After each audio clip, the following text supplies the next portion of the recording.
Right down the middle in Detroit last weekend, and tonight began a 3-game series here at Tropicana Field. Let's go to the field. Here's Todd Callis. Dwayne, thank you very much. Time for our Upton update, and it's not as bad as it could have been. It looked like a fairly severe injury last night, but he walked off the field under his own power.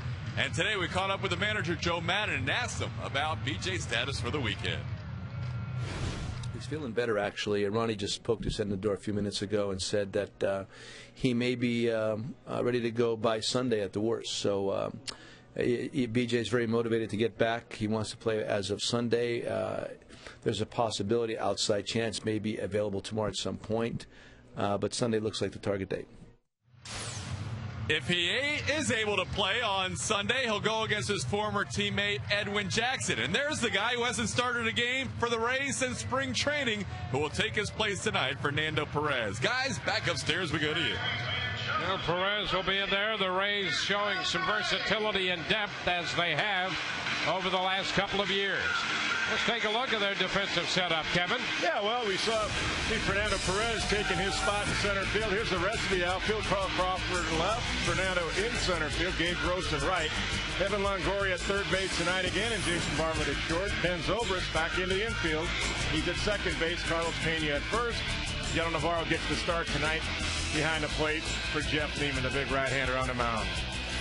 And here is the Detroit Tigers starting lineup. Curtis Granderson leading off, followed by Polanco and Thomas. Cleet Thomas hitting third. Cabrera in the cleanup spot. The DH is Huff. Carlos Guillen is in left field. Brandon Inge at third. Laird will do the catching, and the shortstop hitting ninth is Adam Everett.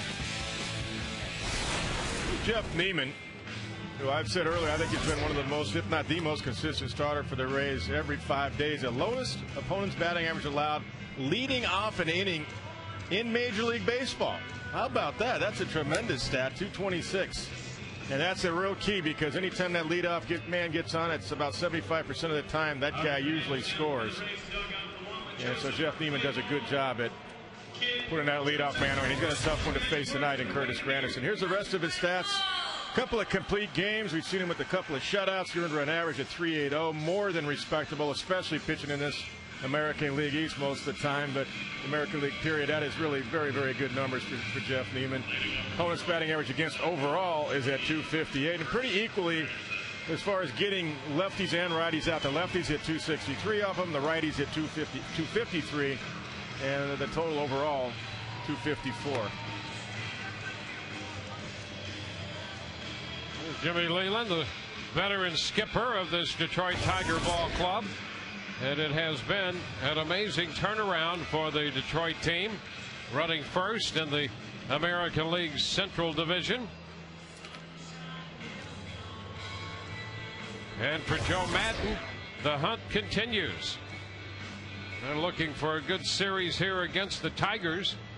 And if they can get a little help, it's conceivable that they could hit the road following this homestand very much alive in the wild card race. We'll see how it all plays out here this weekend against Detroit.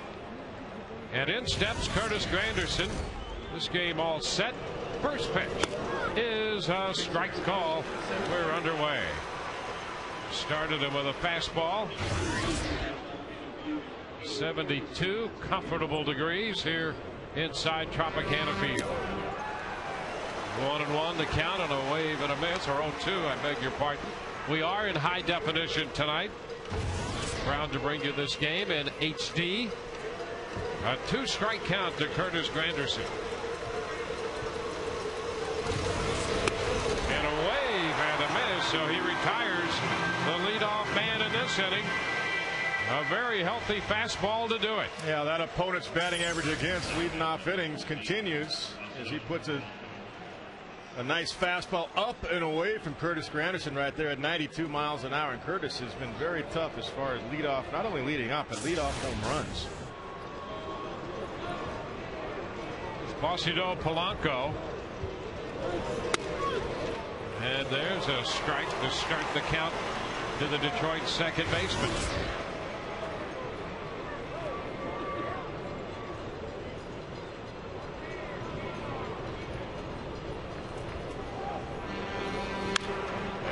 Pops it up. Right side. It's Carlos Pena settling under it. It's a fair ball, and he's got it. 2 gone. So 2 up, 2 down, 2 quick outs. And now Clete Thomas. Thomas has been swinging the bat pretty well. Young man out of Panama City. So he's earned some additional playing time.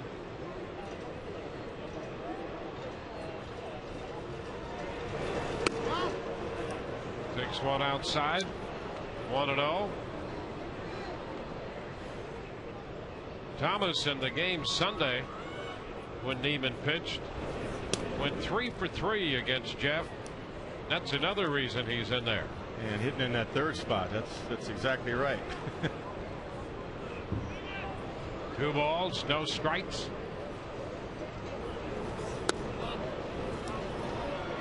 3-0. Oh, pretty good pitch right there. That's Mike Rowley behind the plate, veteran umpire.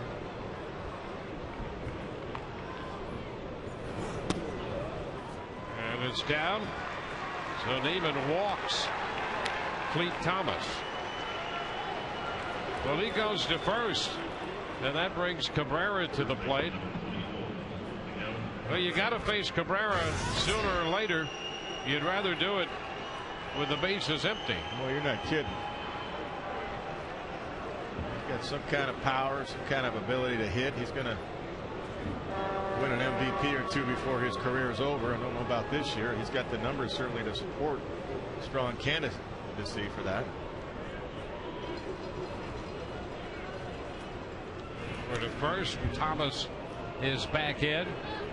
Well, the thing about Cabrera, I mean, you get guys who are sluggers, and he is that. He's 4th in the American League in slugging percentage. You see, he's really upped it here in the second half. He had a good first half, but since the break, he's hitting .368. The point of what we were about to say is that he's just a good hitter. He is. 1-0 the count. Natural hitter. I mean, when he was 19, 20 years old in the World Series in 03 for the Marlins, we saw that. He had no fear of the big stage. And I remember Pudge Rodriguez telling me at that time, he said, you got to watch this kid, Kevin. He's going to be one of the better hitters you're going to see in baseball. And he was right. Takes the cut, fouls it back. 1-1 the count.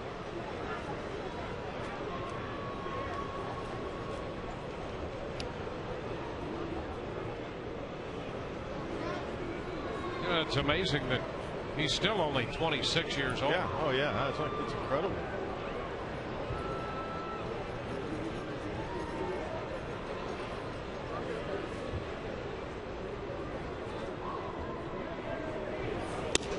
Outside. 2 balls and a strike.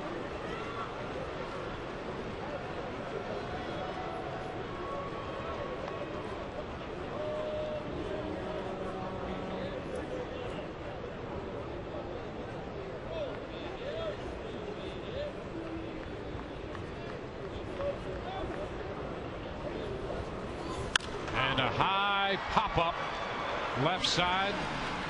Bartlett and Longoria, and Bartlett just back of Evan makes the catch to retire the side. Man left on the walk. We go to the bottom of the first. No score. Jason Bartlett will lead it off for the Rays.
No score. Jason Bartlett will again lead off.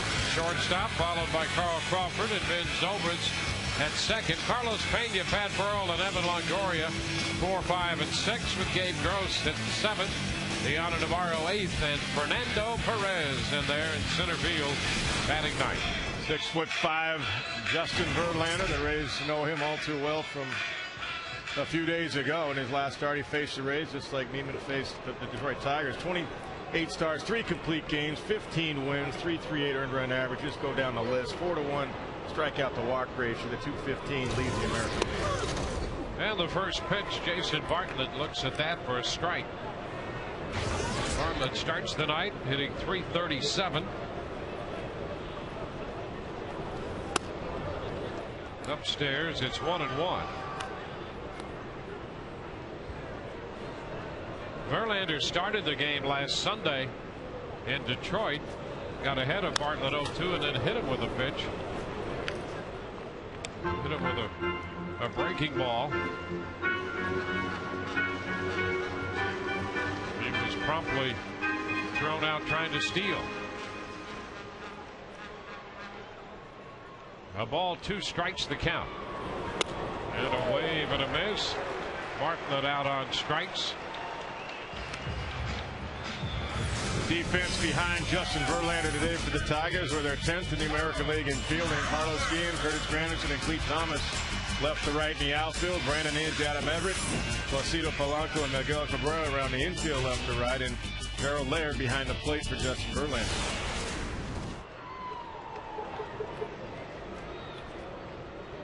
Carl Crawford fouling on back into the screen. That's a strike.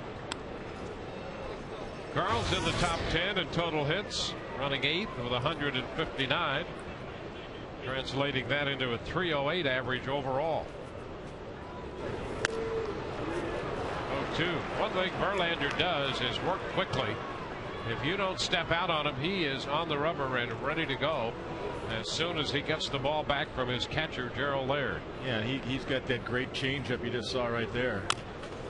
Little chopper, first base side foul. Yeah, he likes that pitch. Well, that was a nasty one he threw to Jason Bartlett, too. You're looking for 95 plus. You get an 80 to 83 changeup with good arm speed. That's tough.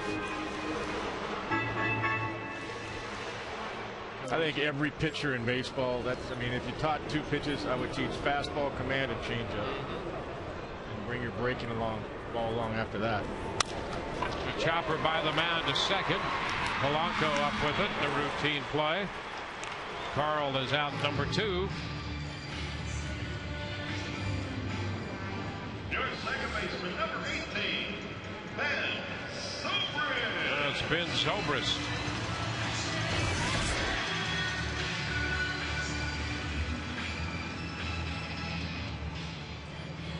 And in the third spot again tonight for the Rays.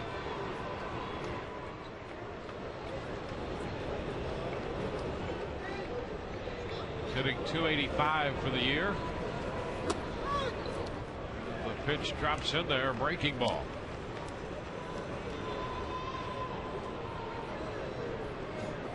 Verlander with just great velocity and a good curveball and a good changeup.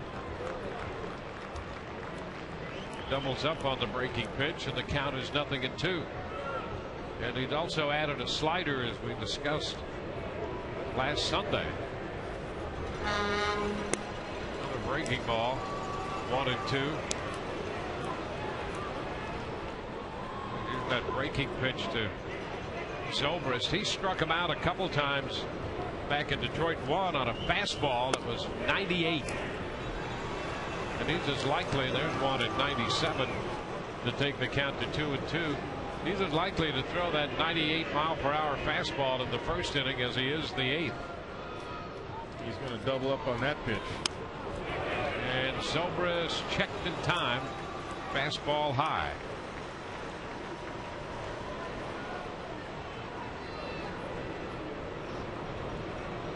Full count to Ben. Strikeout and a ground out. And a bouncing ball to the right side again for Polanco. And it's a 1-2-3 first. We're at the end of an inning. On to number 2. No score.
Scoreless as we head to the second. Jeff Neiman has made 3 of his last 12 starts at home, so he's happy to be back at the Trop.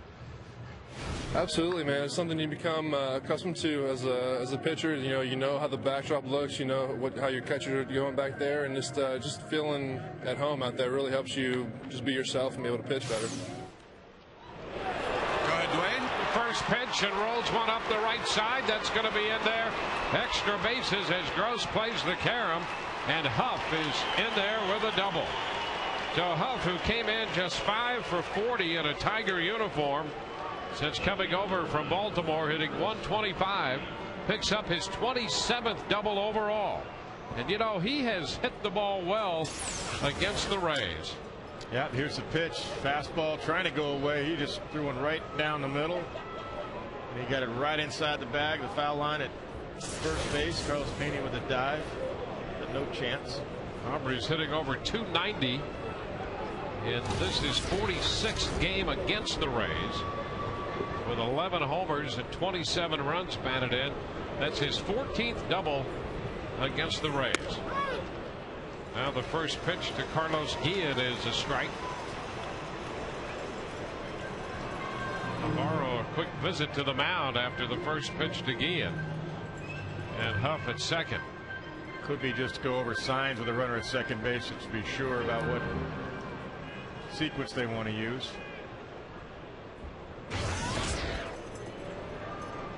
Guillen is a switch hitter, but he's hitting left-handed strictly because of a bad shoulder, which he'd be hitting left-handed anyway against Neiman. 1-1.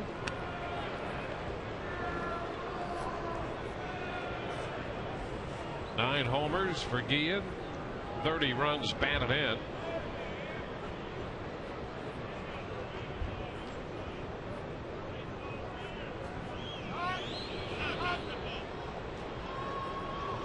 Good news so far for Tiger fans. The Indians are up 3-0 in the fourth over the Twins. Yeah, the Twins running second in the Central. Yeah, 5 back. Yeah, 5 out. They lost a tough one the other day. That could be a killer. A little tap past Neiman. Tough play. Scooped by Longoria, but no place to go with it. Huff will move to third. An infield hit for Carlos Guillen.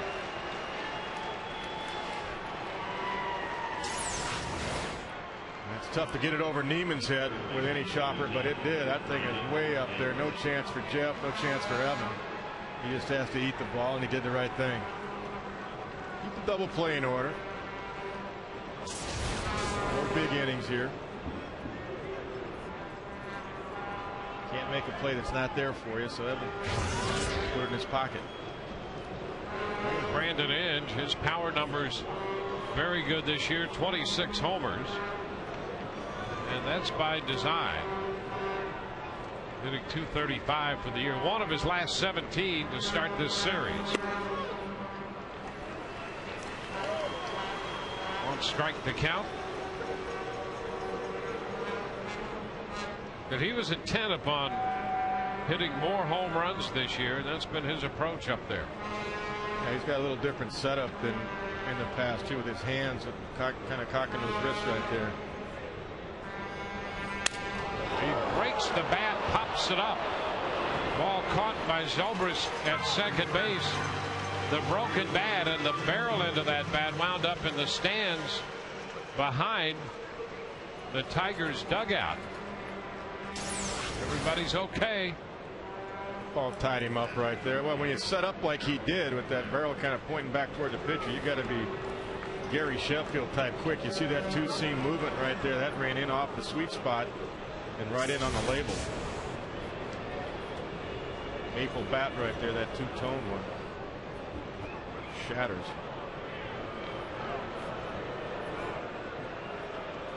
So Inge is out, and security saying, "Relax, we're going to get you a bat." Yeah, and you just don't want that one. It'd be in better shape than the one I'm taking away.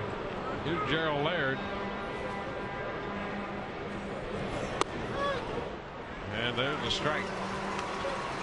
Well, that was the right kind of out on Inge, with a man at third and a man at first, and nobody out. Look at that jagged edge. I mean, that is so dangerous. That jagged edge right there. MLB says the breakage is less this year. Still trying to monitor that. Strike two. Good pitch by Neiman. Nothing at two.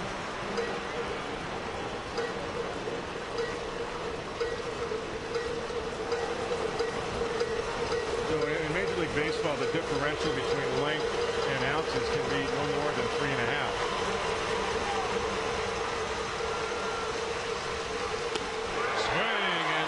And Laird is out on strikes. We powered a fastball by him. Big strikeout by Jeff right here. Look at this. Pretty much just right down the middle. Big swing by Laird. Tried to go on the outside corner. Just left it really right down the middle, and Laird couldn't catch up with it. All the more reason to have a little something extra behind that pitch. Yeah. And it clocked in around 94. Well, being 6'9" to that angle is a lot tougher for any hitter.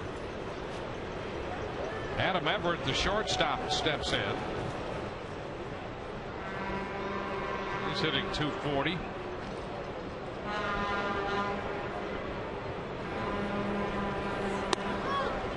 And there's the first pitch strike.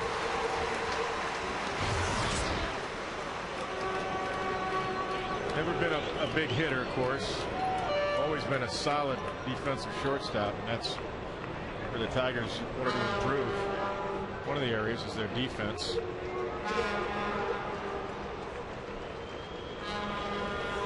Ground ball. That is a foul ball just outside of third. Nice effort by Longoria just in case. His job to stop it, and that's what he did. It was foul. Well, that's the kind of stuff, you and I were talking about in the open in the pregame show. Is listen, at this point, you got to do things like that. You can't allow you got to knock things down. Not that the Rays haven't tried before, but you got to minimize mistakes and eliminate big innings against you, especially. It's down. 1 ball, 2 strikes. And that's something that the Rays did consistently a year ago. Well, even keeping the double play in order when Evan, there's times, in the past, I'm sure everybody out there want to try to make a great play, and if there's no play for you, just put it in your pocket. Don't give up extra bases. Things like that. The 1-2. It's fouled away. The pitch away, and Everett fouled it that way. Holding the count on a ball and 2 strikes. Well, it's not over, and that's one thing that, Joe Maddon's not big on holding conventions in the clubhouse that way, but he, in his own way, reminds them that it's not over, and you go out and play your game, and you play well, you'll see what happens. Fly ball toward the right field line. Gross into foul territory, has it. Great job by Jeff Neiman after the double and the single to pitch out of it. No score. We go to the bottom of the second.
% on car insurance. Visit us at geico.com or call 1-800-947-AUTO.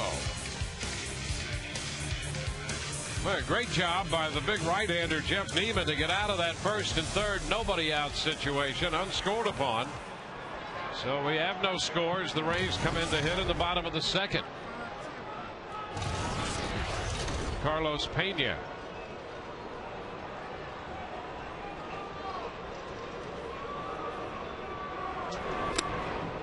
Pitch is upstairs. A ball, no strikes.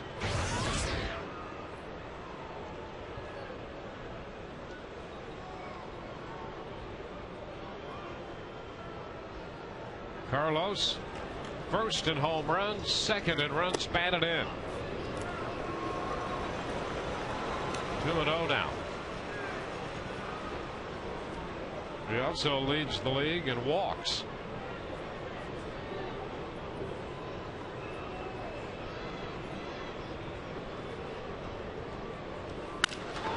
Shot toward the gap in right center field.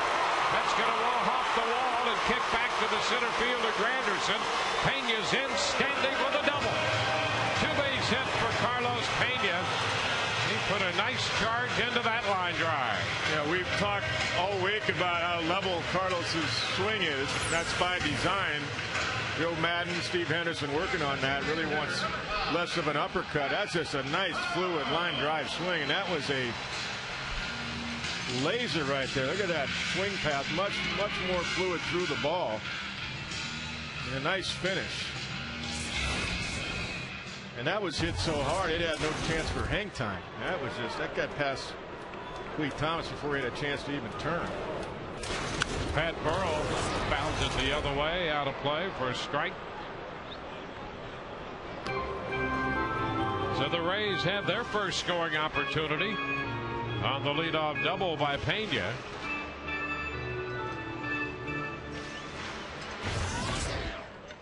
Boy, any opportunity you get off of Verlander, you got to cash in. This is where Pat's going to try to, and he just did try to go the other way if he can for a base hit. He fouls it back again to the right side. Nothing at 2, and we're on the same wavelength there. I'm thinking exactly the same thing. You don't get many opportunities against Verlander. And You've got to cash in on the ones you do get. And now Pat's just got to hit for himself. I mean, he did try to give a couple of shots that way for the base hit. And now he's just got to put it in play, hit for himself here. And a little tap, third base side. Inge will make the play to first.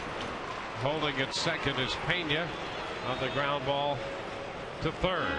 Rays Summer Concert Series, again presented by Hess Express. It'll continue tomorrow when the Rays host the Tigers on Beach Night. Have fun, fun, fun, and join us for a free post-game concert with the Beach Boys. Visit RaysBaseball.com to get your tickets.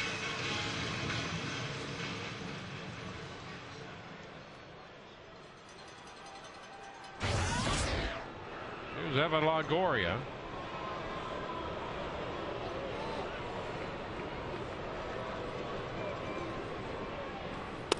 Evan takes the pitch for a strike.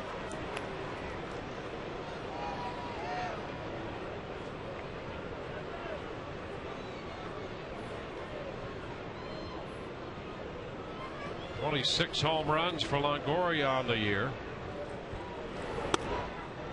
Pitch is high. 1-1. Evan connected Sunday against Verlander. Hit a 1-0 fastball out. That came in the 4th inning. A 2-run shot, scoring Pat Burrell in front of him. 1-1 the count right now. That's a ball. 2-1. The way Mike Riley, home plate umpire, was all over that. He put his head right down there with that.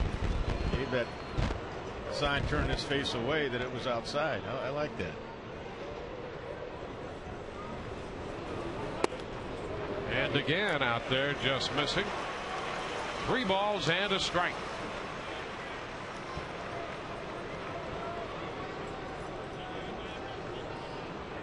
So Evan up in the count.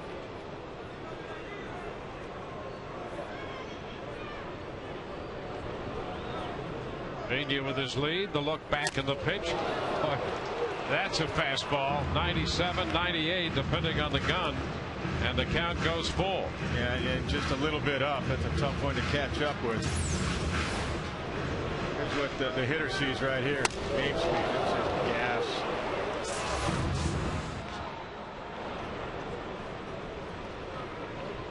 Three-2 now. And a foul ball. So we'll see another 3-2 pitch. Well, you got to make your mind up in a hurry. He checked his swing and he hit it so squarely it went straight back. He might have hit a nice line drive to center with that half swing. if you got it right in the middle of the bat.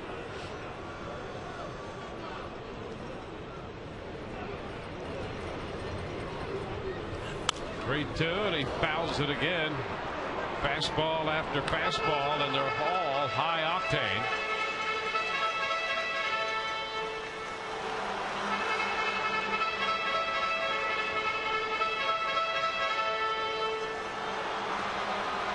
Runner at second with 1 out. The Rays with their first opportunity of the night.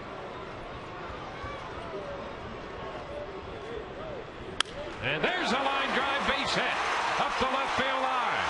Pena's on his way to the plate. Longoria is on his way to second, and the Rays break out in front 1-0. Fastball after fastball. Longoria stayed alive. He battled the hard-throwing right-hander and then doubles up the left field line. One thing that makes Evan quick is he's relaxed in his setup position, and boy, that ball was blistered, and it was in off the inside corner. Too close to take for sure, but look at him pull his hands in. That's the key right there. You pull your hands in and you can hit it on the sweet spot of the bat, not on the label. Something that Brandon Inge last inning was unable to do against Jeff Neiman. Here's Gabe Gross. 95 runs batted in for Longoria. There's a strike. Breaking pitch to start Gabe Gross. You know, when you hear analysts say he gets his hands inside the baseball, that's what they're talking about. That's what I'm talking about. That's exactly what Evan was able to do. You got to pull your hands in to get the barrel of the bat through that ball.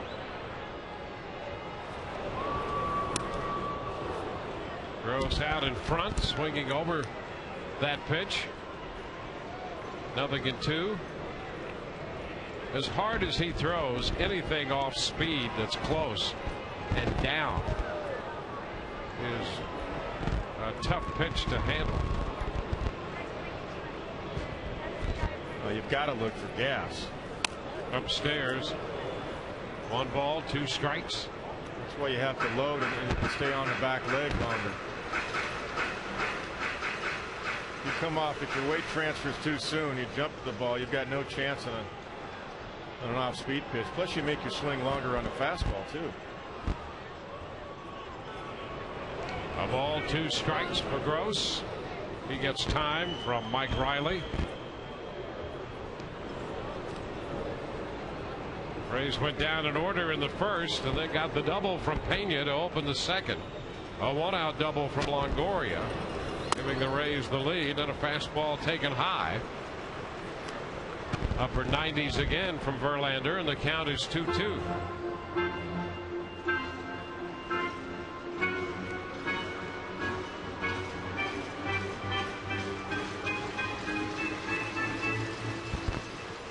Verlander making his 29th start. And he goes 3-2 to Gross. Boy, Gross gets a lot of these at bats just this way, where before you know it, the count is 3-2, and he may start 0-2, but he so often works the count full.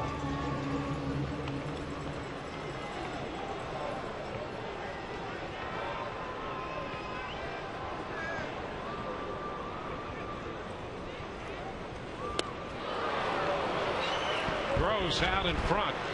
The changeup got him on strikes. That'll be the second out. Watch this movement right here.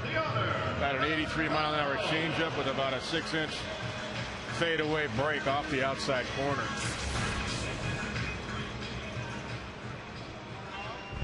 Now Deoner Navarro.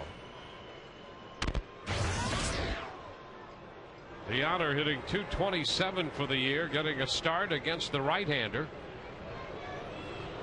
Most of his starts lately against left-handed pitchers. First pitch is high. A ball and no strikes.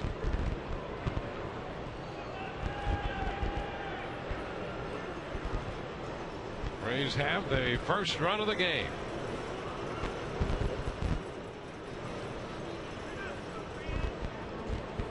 Navarro takes one outside. 2-0. Verlander 3-0 in 5 starts against the Rays.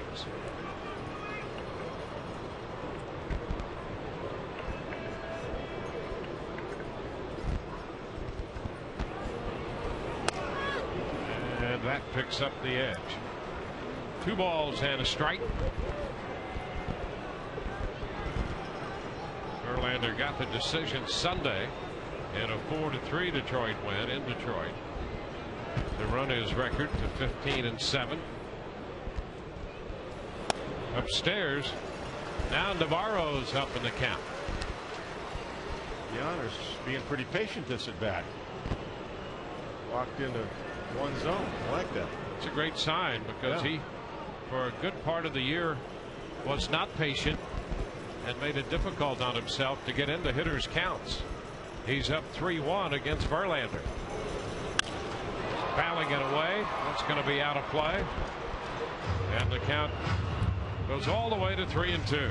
You're right. I mean, you got a hitter's count right there, and you got a fastball right down the middle. He had a good swing at it. Only problem is against Verlander, even 3-1, it's tough to catch up with. Good luck. Yeah. 3 balls, 2 strikes. And the popper left side this time. Foul ball near the stands, and Inge has a play, making the catch to retire the side. Rays jump out in front. An RBI double by Evan Longoria. The Rays lead 1-0.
second for Jeff Neiman to get out of that spot, Kevin. Yeah, two-seamer that just jammed Brandon Edge, and another running fastball for the strikeout on Laird.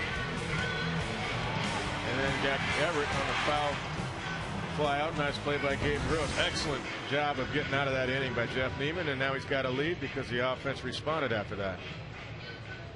It's amazing how so often when a pitcher will get out of a spot like that, it seems to encourage and maybe ignite the offense a little bit. Yeah, it really does. We talked about that last night, going out of the game, the post game, that key is really just putting up some zeros early, let the offense get unfolded a little bit. You know, yesterday against the Red Sox, of course, they were down right out of the gate, 2-0. 1-0 the count to Curtis Granderson. That's a strike. 1-1. Well, Neiman came right out of the chute in the first inning, throwing the ball well, and he got Granderson on strikes. He's ahead of him here, 1-2.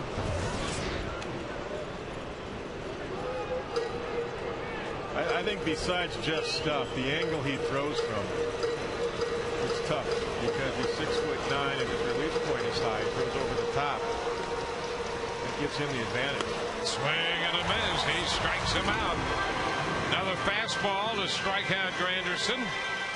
I mean, really, Dwayne, that's why they lowered the mound in 1968 because of Bob Gibson.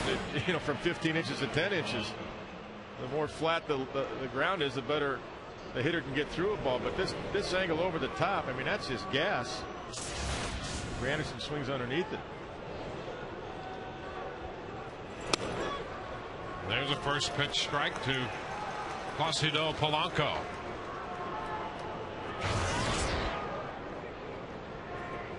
Polanco popped to first in the first. 0-2. How about that? Dropping that breaking pitch in there. Came from somewhere way up there. Way above his head somewhere, that release point. At least that's the perception from the hitter standpoint. And a foul out of play. Holds the count at 2 strikes. I mean, there's historically old scouts will tell you when they're out there looking for pitchers, they don't look for pitchers that are 5'8", 5'9". They look for long, lean arms and bodies like Jeff Neiman has. Polanco hits it on the ground, comes up on Pena, deflects to Zobrist and over to Neiman. Safe the call. Boy, a great effort as Neiman got over there. Zobrist picked it up on the deflection off of Pena, and Polanco beat the play at first. Yeah, I have to see that one again. Neiman did a nice job getting over there. Ben did a great job staying with it. Ball bit Carlos. Bad hop. Caroms right over to Ben on one hop after that. Let's see. They might have got him. Let's see where the ball hits the glove. Maybe we can freeze it. Freeze it when the ball hits the glove. He's out. No, you can't see where. Yeah, he's out. Left foot was in the air. He's out. Yep. He should have been out at first base. Chuck. It's Chuck Merriweather over there. Jeez. There's a strike at the knees to Clete Thomas. Here's a freeze right here. Neiman, there's a ball up here, right up there. There's the ball. And there's the foot. He would be out. Thank you. Great shot, guys. Man. The 0-1. 1 ball, 1 strike. Yeah, that's too bad to miss a call like that because it was a great play by both Zobrist and Neiman. But Polanco gets credit for a base hit.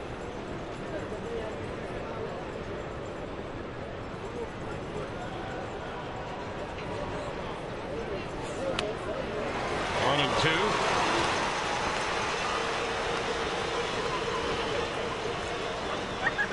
Hold the string right there. That's a great pitch by Jeff.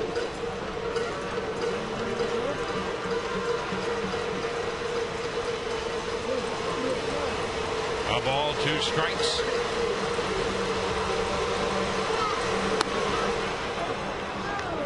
square the count.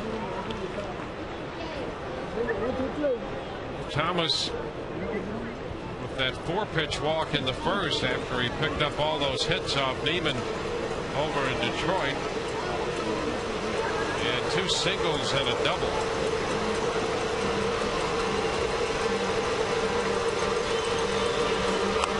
Swing and a miss. He got him that time.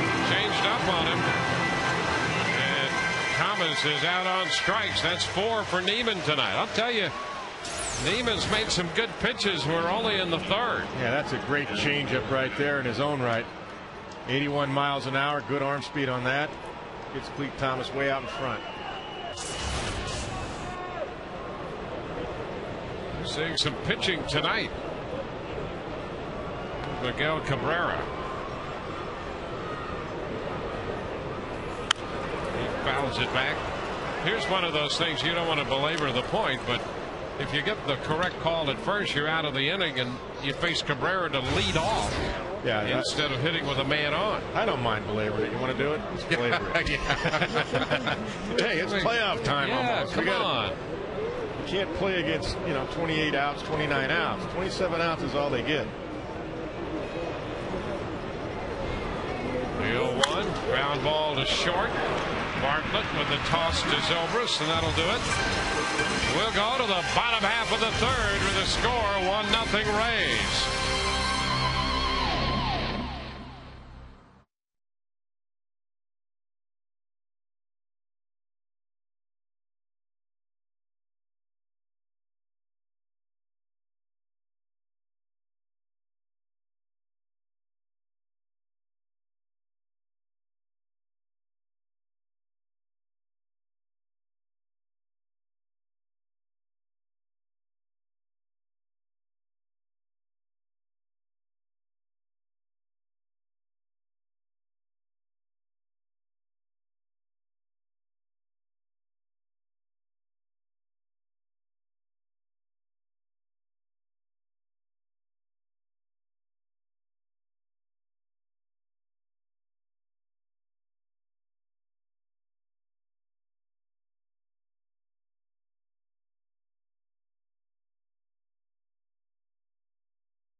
As we move to the home half of the 3rd, and our next edition of Inside the Rays, the focus is on Ben Zobrist from his struggles to stay in the big leagues to becoming an all-star and a vital part of the Rays' success. We'll sit down with Ben and his wife to discuss the peaks and valleys en route to capturing the Major League dream. Inside the Rays, Ben Zobrist premieres Tuesday at 10 on Sun Sports. For a preview, log on to sunsportstv.com and click on the Rays link. Fernando Perez leads off, going after the first pitch. Fouls it away. Strike 1. Perez in there in the place of B.J. Upton. Perez had been rehabbing at Durham. You see his numbers there, and he shortens on the bat. And putting the ball into play. Hitting the ball on the ground, occasionally on the line, and bunting. Very critical for Perez from the offensive side of things, because as you all know, he can fly. Fouls the fastball, and the count is 1-2. B.J. Upton day to day with the left ankle sprain, and everyone was grateful that that was the extent of that injury.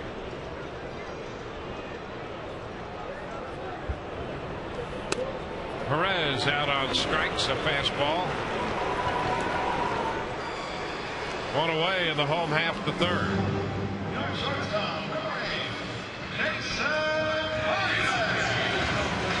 Justin Verlander fifth in the league in innings pitched. Leads the league in strikeouts. He now has 218 on the year. Sixth in earned run average. Bartlett takes a strike.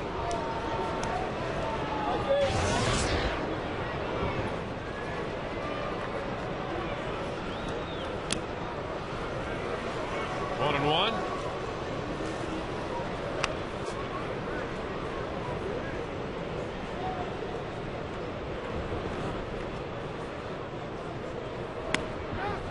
That's going to be a strike, and it's 1-2. Boy, you've got to be ready for the fastball. And you saw he throws you that curveball. Wow. I mean, you got to cheat a little bit, and that's what Jason did right there. Just guessed wrong. 2 balls, 2 strikes. It's like that night that Jepson was throwing for the Angels on that West Coast trip. He had a chance for a psycho, and I asked him the next day. He said, "Hey, the guy's showing 98. I was looking fast enough. He threw a slider for a strike. I was dead," and he painted him up with a slider. Well, that's the kind of stuff obviously Verlander has. Breaking ball, and it's foul. That ball stayed in on his hands, and he fouled it away. Still a 2-2 count. Bartlett 0 for 9 now lifetime against Verlander.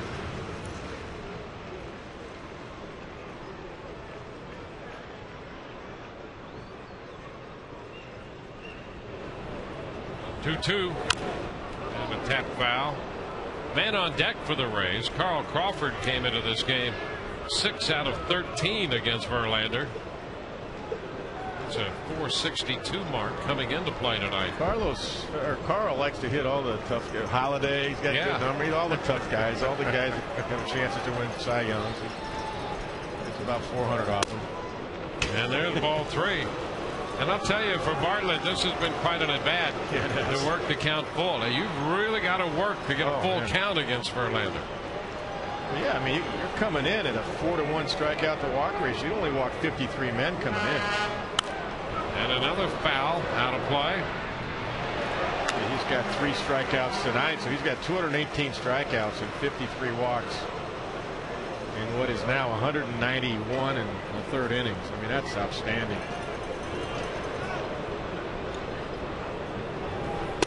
And there's ball 4. He missed by too much. So Bartlett draws the walk. He had some good at-bats against Verlander up in Detroit. The same way, worked the count full and then just walked. This is what I like about Riley right here. Look where his head is. I mean, he's going down to get that. He's engaged behind the plate making that call. And we haven't seen that, especially the last series against the Red Sox. I hope everybody does that.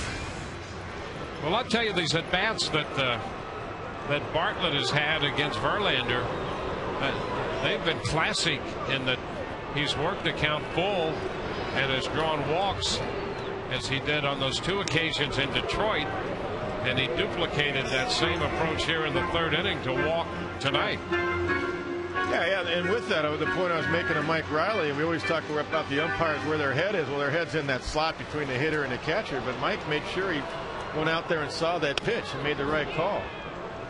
Crawford looks at a strike. That's all you ask for. I mean, I still go back to that pitch that was missed last night for David Price and Jason Bay coming up, and instead of a 1-1 count, you get 2-0 and you end up walking him, and that turned out to be the difference in the game. And that pitch is inside. It's 1-1. Yeah, that pitch, it's hard to figure how you can miss a pitch like that. That wasn't necessarily a borderline pitch. That was just a strike. No, it was just right there. And that's how you have to pitch. You're teaching your young guys, you got to pitch down, fastball command. He makes the pitch, he doesn't get it. So now you go, well, you know, this is the big league. You're supposed to get that. Now, hey, listen, it goes both ways. Nobody's complaining for one side. You understand it goes both ways. I mean, there was a pitch on Euclid that was 8 inches inside for strike 3, and we did. Yeah, it's just, and all you're looking for is really consistency both ways. 1 ball, 2 strikes. And a real solid effort. And that's why I pointed out Mike Riley. I mean, he got his head down in there and got a good look at it at the outside corner. That's all. Well, Riley's been umpiring a long time, over 32 years in the major leagues. hard enough to hit when the player does his job like Jason just did. The umpire has to do his job. That's a pop. Foul ball. Inge digging hard for it, and it's going to be out of play. Now Riley, like a lot of these guys, started his career in the lower minor leagues. He goes back to the early 70s and 72. He was umpiring games in the Florida Instructional League and the Florida State League. Worked his way up and has been around for over 30 years. And all told, I spent 16 years in the minors before I got to the big leagues, and I came up with a lot, not with Riley, but guys like Mike Winters, Larry Vanover were in the PCL when I was there.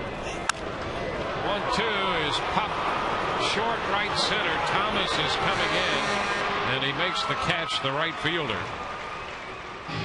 Crawford is the second out. And the point is that everybody's trying to get better. Now, those umpires in those days, they went to winter ball. Mike Winters used to go to winter ball, same as I did. We used to talk about that. You see them out, you have a beverage together, and they're trying to, there'd be nights. I saw Paul Schreiber on a plane, who was one of the umpires in this last series, and he said, "Hey, how'd I do?" And I said, "Well, I called a few. You flinched a couple of times." He goes, "I did." He goes, "You caught that?" I said, "Well, I'm a broadcaster now. Of course I caught that. I was a catcher. I could see that." Because I didn't think I gave it away. I said, "Yeah, you did." Well, but they're human too. Yeah, is what I'm saying. They're great guys. They're interesting to talk with and respect what they do. It's not an easy job. Hey, Mike knows too. Guys like Mike, right? He knows how important this game is for both sides. Tigers are still battling for a pennant. It's far from over, and the Rays are definitely battling for the wild card. Who knows? The White Sox may win a few games here over the weekend, and the Rays could cut the lead right in half again. Over to first again, and Bartlett is back. Over Detroit, to try to cut down the Rays running game, the ground crew really watered the infield. I mean, the dirt out in front of the plate was just absolutely saturated, and so is the rest of the infield. There goes Bartlett. Good jump and a good throw. Got him. Boy, I'll tell you, Gerald Laird made a heck of a throw to cut down Bartlett, with Everett taking the throw and putting the tag on him. Look at this throw. 1-0 Rays.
Better throw than Gerald Laird just did right there to cut down Jason Bartlett. And here is the key to throwing runners out for a catcher. You're like a middle infield. Get your feet in position. The weight has to go to the left side before you receive it. Right there. Freeze it. The weight's already here, so he can get around the ball. Now watch as he catches it and transfers into the bare hands. See the alignment? The weight's already here. He's going to have perfect alignment with the front leg and good quick transfer. And look at that. I mean, that's his perfect alignment of the feet, the lower half.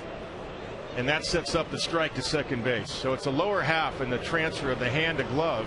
Before his feet got set, he got the ball into his bare hand. Perfect mechanics and a perfect throw. First pitch to Aubrey Huff's a curveball for a strike.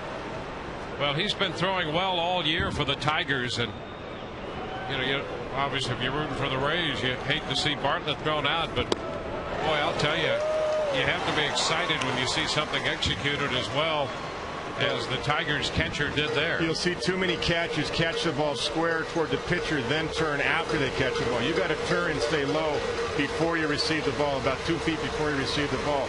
You're much like a middle infielder turning a double play. That's what the lower half has to do. And then your upper half with the glove to hand transfer, you can't catch the ball with one hand and then transfer after your feet have shuffled. You got to transfer into your bare hand as your feet are shuffling to get the four-seam grip to second base. Pitch is down and the count goes to 2-2. Well, as exciting as that was, no one is more excited by that kind of execution than an old catcher. No, I love that. I mean, the first guy, not the first guy, but one of the guys that I loved seeing do that was Brad Austin, his former Tiger too, by the way. Yeah. 2-2. Huff hits it on the ground to second. Zobrist up with it. Huff is out of there. One away.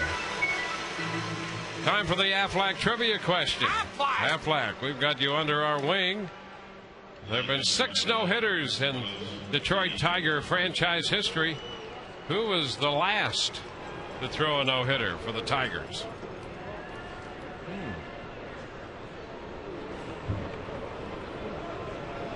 I think I know. Yeah. Carlos Guillen up here. The pitch is a strike.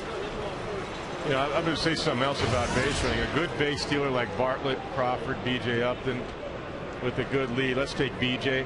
Let's take Carl. Because we did this before with Carl. About 3.1 seconds to second base. With a good lead, when he breaks to get down, that's what it takes to get down to second base. That's Ricky Henderson type speed. Well, for a catcher, pitcher has to, if he's a 1.3 upon movement and the ball reaching the catcher's glove, then the catcher has to be 1.8 or less from glove to glove. Catcher's glove to infielder's glove with accuracy. And that throw by Laird was less than 1.8 seconds. The best I ever timed that I've ever seen was Pudge Rodriguez, 1.7 at times, not always. That's because of his quick feet. That's how good you have to be to catch the great base stealer. 2-2, and I'll tell you, Bartlett had a good jump on that. Yeah, he did. He had a great jump. Yep. So that was truly the catcher making the difference there. That wasn't Jason not getting a good jump. That was just a great throw because he had great feet and a great transfer. Guillen hits a fly ball to short left. Crawford waiting for it. 2 outs now. Base is empty with 2 gone. If you're traveling and can't watch the Rays, you can always catch the game on your computer with MLB.tv. The ultimate baseball experience features 100 out-of-market games per week live on your computer. Catch the games you missed on demand. For more details, visit RaysBaseball.com, where baseball is always on. Brandon Inge. The pitch is a strike. You know, those things we just talked about with catches, those are things you work on instructionally, you work on in spring training. You explain to your catchers that, and your pitchers too, that's how quick you have to be to stop a base running team. And the Rays, we know, are a base running team. That's what you have to practice, and you can't just practice it in spring training and forget about it. Then you don't do it for 4 months. It doesn't work. You don't execute in the big leagues that way. To me, Want to do well. That's why athletes in every sport repeat and repeat and repeat. Absolutely. Because there's a point where body memory takes over, and that's why when you do practice, you want to practice it the proper way. Absolutely. Well, that's why for me, I like catchers. Catchers like infield just for that reason. Infielders may not because they take their ground balls, but catchers need it, outfielders need it, but catchers really need infield. For that reason. If you get that ball from the first baseman when you're going around the horn, your feet are already moving as you fire it down to second base. So you're already like a middle infielder. 3-2 now, the count to Inge. Demon has 4 strikeouts. He's given up a walk. That came in the first. Tigers have 3 hits.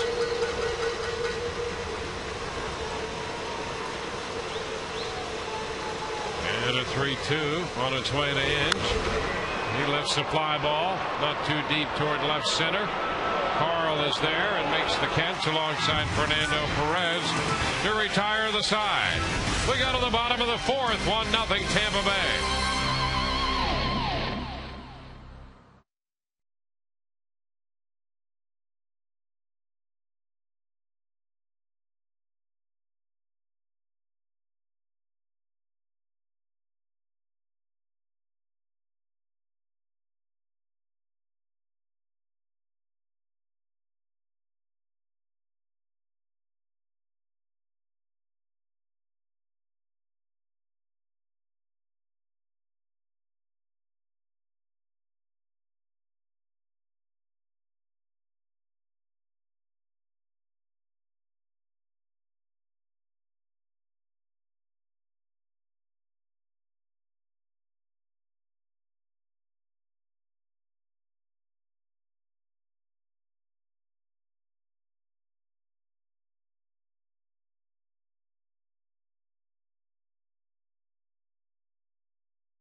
And by M. Scott, you're okay with us. Rays scored a run in the 2nd inning on a leadoff double by Carlos Pena and a 1-out double by Evan Longoria. It'll be Zobrist, Pena, and Burrell here in the 4th inning. Ben takes the first pitch from the right-hander Justin Verlander in there for a strike. Changed up on him to start it. The bouncing ball right side. Polanco closes the hole, turns and makes the throw, and so Zobrist is out of there for the 2nd time on a ball handled by the second baseman Polanco. Let's find the answer to our Aflac trivia question. 6 no-hitters in Tiger history. Who threw the last no-hitter for this club? You're looking at him. Justin Verlander in June of 2007 against Milwaukee.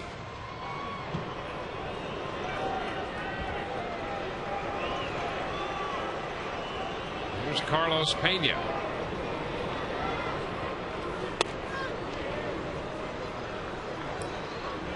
A strike to count to Pena.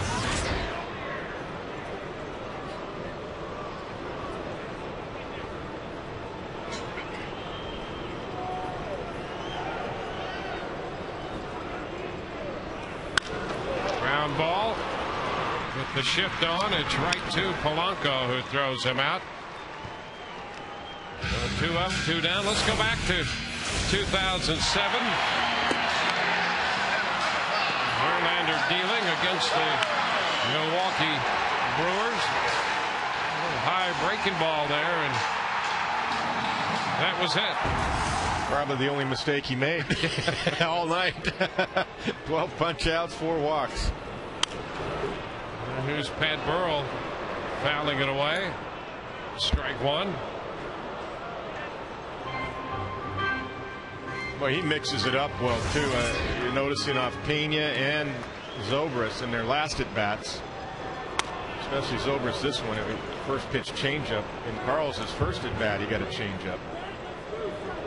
A lot of guys will do that, especially power guys. They don't start you off with a changeup, but that's pretty good respect to Zobrist and Pena, their ability to hit the fastball. 2-1. By the way, that no-hitter by Verlander was the first no-hitter in Comerica Park. 3 balls and a strike.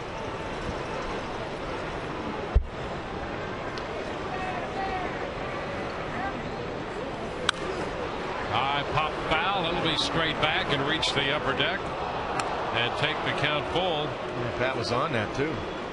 Good swing.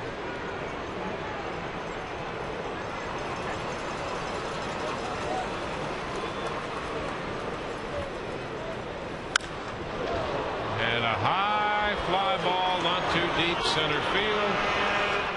Granderson grabs it, and the Rays are up and down 1-2-3. We've completed 4 tonight, and the Rays lead 1-0.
Be sure and place your reservation for 2010 Rays season tickets.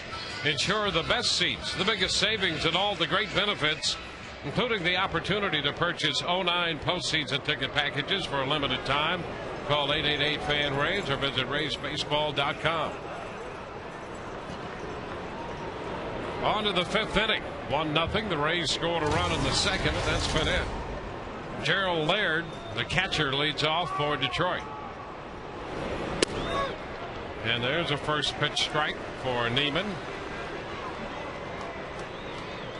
4 strikeouts and a walk for Neiman tonight.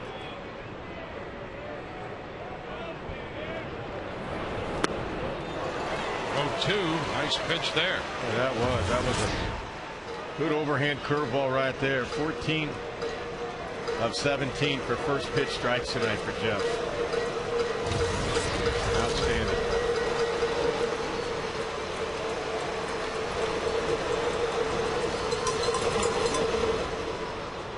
One and 2 now.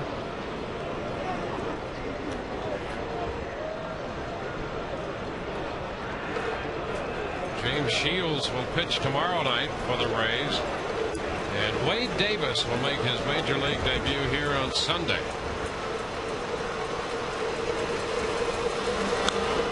It's foul back. Pitcher fastball up, and Laird took a pretty good 1-2 cut. Yeah, his eyes lit up on that one. He saw a home run in his eyesight right there. Took a hack at it. Quick look at Wade Davis there, the previous shot.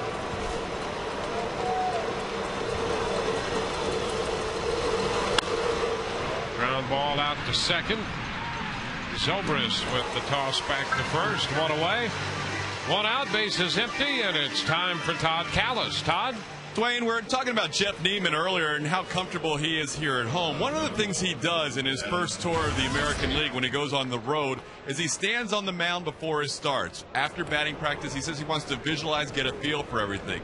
And now, since he's been here at Tropicana Field, we heard from him earlier about how comfortable he is at home. He's now on a 29-inning streak going back 4 starts where he's only allowed 2 earned runs here at the Trop, guys. And there's another first pitch strike into Adam Everett. Fastball, strike 1. 5-2 here, 7-3 away from Tropicana Field. There's a strike and it's 0-2. You know, the first time he pitched in Baltimore, I saw him go out well before the game. It was a semi-cold day there. And he had that hooded Rays jacket on, fly ball into left. Crawford's going to make the catch for the out. And he just wanted to see, he wanted to stand on the mound. Went behind the mound, stood up on the mound, just wanted to see what that looked like. I love that. I think that's fantastic. You know, that's part of the reason. And, you know, talking to Joe Madden, and he said, you know, it's familiarity with some of the younger guys that haven't been to some of these ballparks. You know, you're comfortable at home. You know, the fans are here, of course, but you get comfortable in your own surroundings. You play well here. Sometimes on the road, especially the West Coast, the Rays don't. But that's part of it. There's especially with a young Anderson. Yeah, you're right. And that's one of the things that you have to like about Neiman. He's a conscientious guy. I think that's fantastic. I hadn't heard that. I think that's a great bit of information that Todd got from Jeff Neiman. I think that's fantastic. And Juan Pierre, who is still with the Dodgers now, but he did that. He used to do that when he was with the Marlins. And because he would go out and just check the outfield, and he'd also check how the rounds were way before anybody got there, just to see how the bunts would roll. He'd roll bunts down by himself out there on the opposing field. That's one of the first things that struck me about Longoria last year. I saw him do that on the road. Absolutely. To go check that third base line because the new guy to the league. Well, that's one other reason. Try to bunt. Yeah, I mean, that's one other reason I used to like the catchers, especially to have some infield practice, because on throws from the outfield, you want to see how it bounces off that particular grass and turf.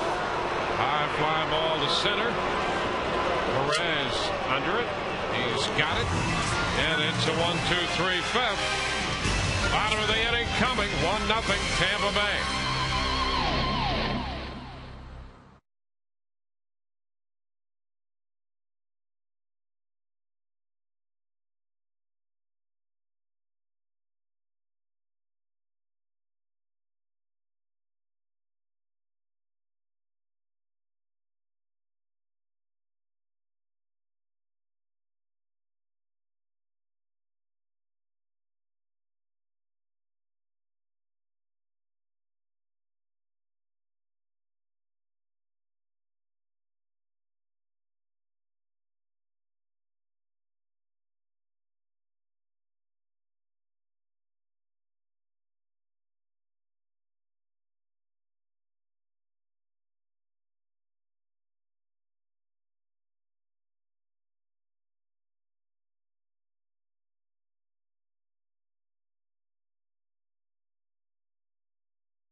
Work 5 innings, giving up just a walk and 3 hits while striking out 4. Verlander has been tough as well. The Rays got a run off him in the second on the double by Evan Longoria. That scored Carlos Pena, who opened with a double, and those are the only 2 hits given up by Verlander. So it's a 1-0 game moving into the bottom of the 5th with Evan Longoria stepping in, leading off. And a curveball in there to start him. That's a strike. Evan will be followed by Gabe Gross and the Honor Navarro. High fly ball straight away center field. Waiting for it is Granderson, 1 away.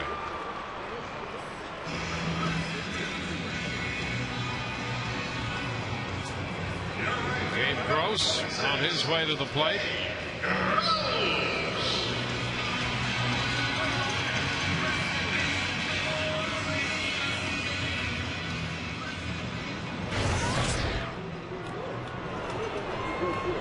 Gabe struck out his first time on a changeup.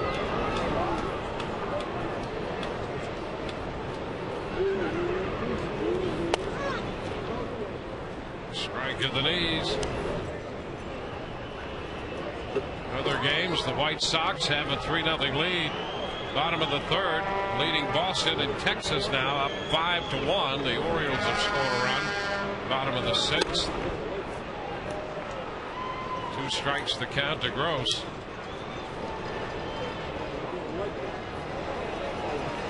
Rays 6 back of Boston in the wild card. Counting this with 29 games left.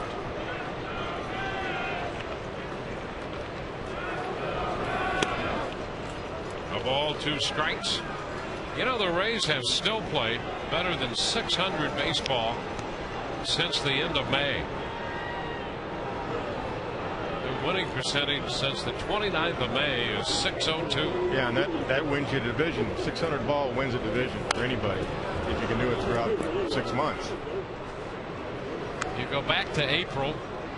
They were 9-14 in April. And finished May 3 games under .500. They were 25-28 at the end of May. Well, that just shows you. And a liner caught by Polanco.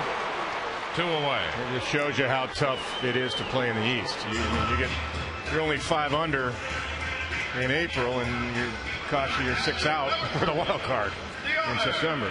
Saturday afternoons made for baseball this week. Fox brings you the national game of the week. Dustin Pedroia and the Red Sox take on Paul Konerko and the White Sox. A pivotal game for both teams' playoff chances. Fox Saturday baseball this week at 4 p.m. Eastern on Fox. Here's Deanna Navarro. That's a strike.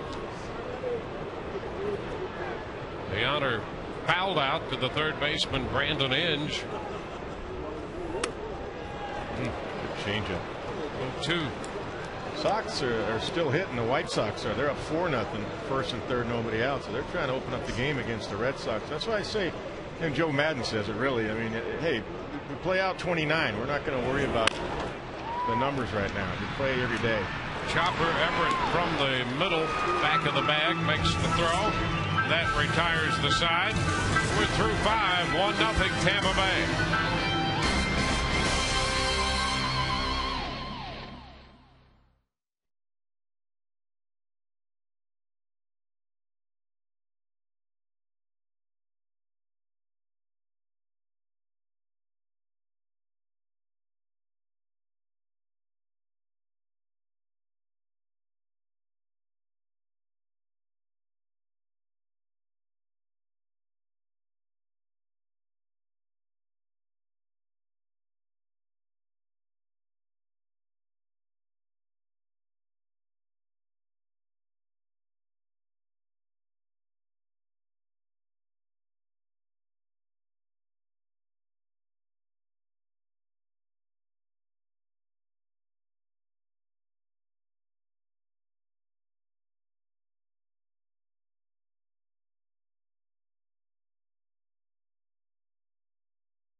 Transportation, drunk driving over the limit, under arrest by Bluebell. better by a country smile. And by Autoway Toyota. If you need a car, truck, or van, who you going to call? Call Autoway Toyota at 1-800-NEW-TOYOTA.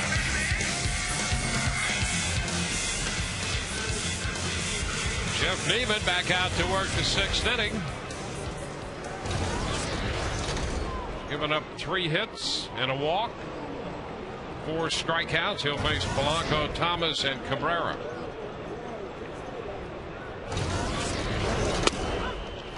There's the strike. Polanco reached on the bad hop infield hit in the 3rd. Pitch low. And further review, it did show that the Rays got him on a deflection off Pena that deflected out to Zobrist, and Neiman got to the bag in time. Ground ball, nice backhand pickup by Zobrist, and the throw to Pena takes care of Polanco. I like Ben's throwing mechanics. He gets on top of the ball. A lot of second basemen would just have flipped it over there. He makes sure he throws a strike. He makes a nice crossover step right here. 1, 2, 3, 4. Sets up a nice overhand strike to Carlos Pena. Knew he had time to do that. There's Clayton Thomas. It's too low. A ball, no strikes.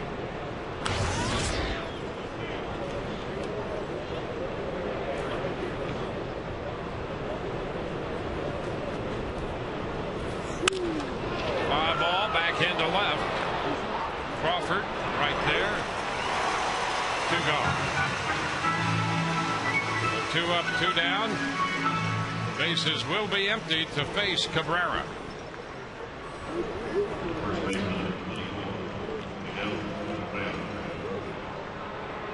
Cabrera nothing of 2.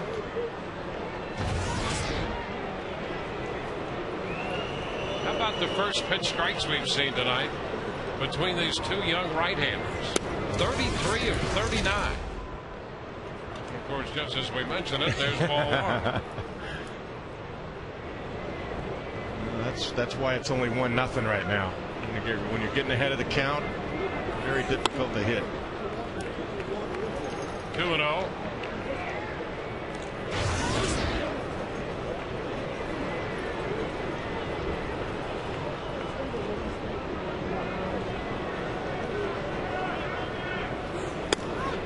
There's a strike. Smart pitch right there. 2-0. No cookie down the middle with a fastball. That was a breaking ball right there. And the confidence that he could throw a strike with it. Slow. Cabrera made his major league debut against the Rays in 2003.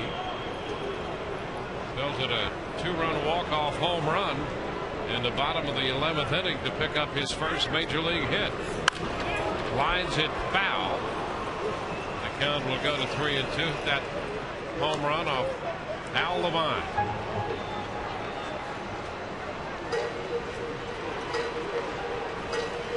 I remember him. Yeah. Around a while, wasn't he? Some good years out of the bullpen.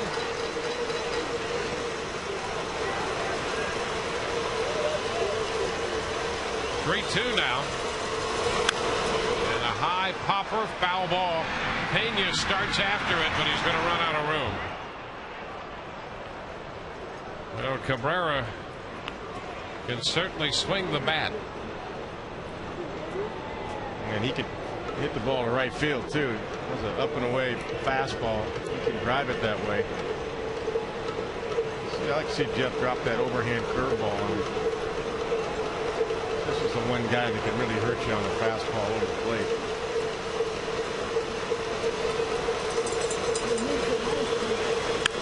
And a high fly ball hit deep into left, and he hits this one out. A breaking ball, and Cabrera hits his 28th home run. That will tie the game. It's 1-1. Yeah, I wish he would have thrown the curveball because that's really a strikeout pitch. The slider was flat.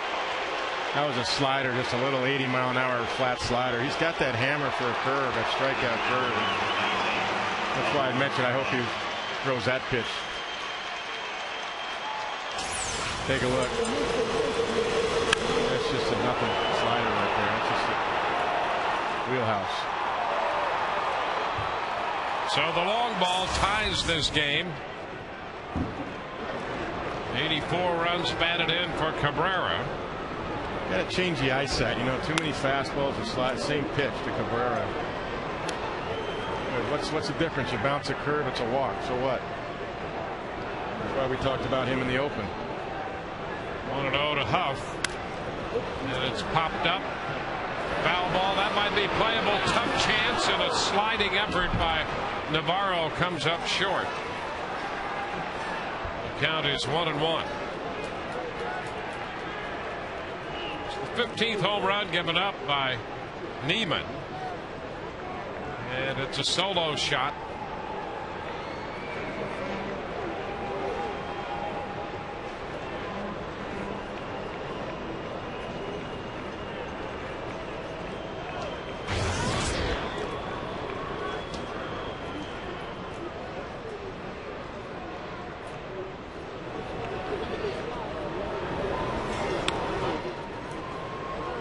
Just a bit wide.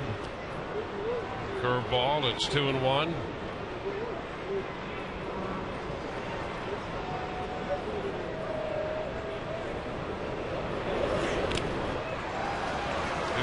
Well, Cabrera continues to be red hot. Meanwhile, the White Sox have taken a 7-0 lead in the third on Boston. That was a Paul Bird start tonight for the Red Sox.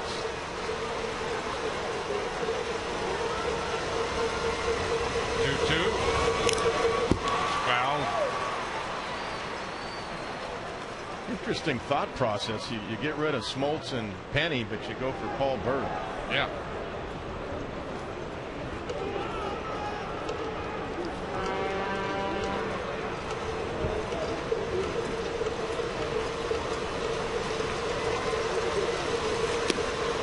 It's down. So the second consecutive full count.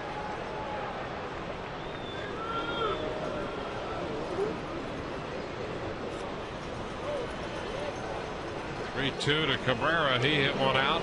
Now 3-2 to Huff with 2 outs and the base is empty. Ian on deck.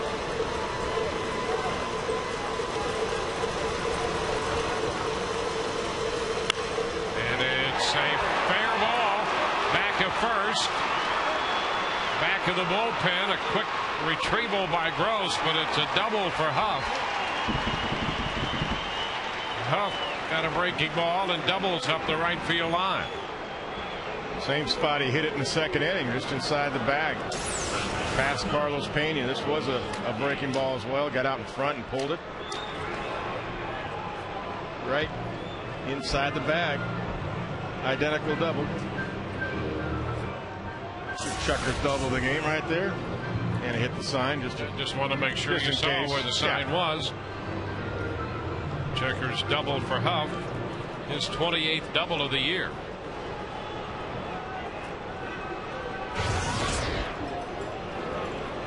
Now here's Carlos Guillen. Guillen had the infield hit in the second. He's 1 for 2. Pitch low and in. 1 ball, no strikes.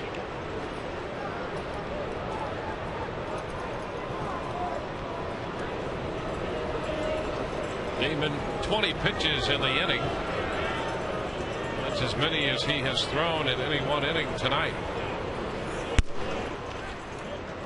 And he's behind Guillen 2-0.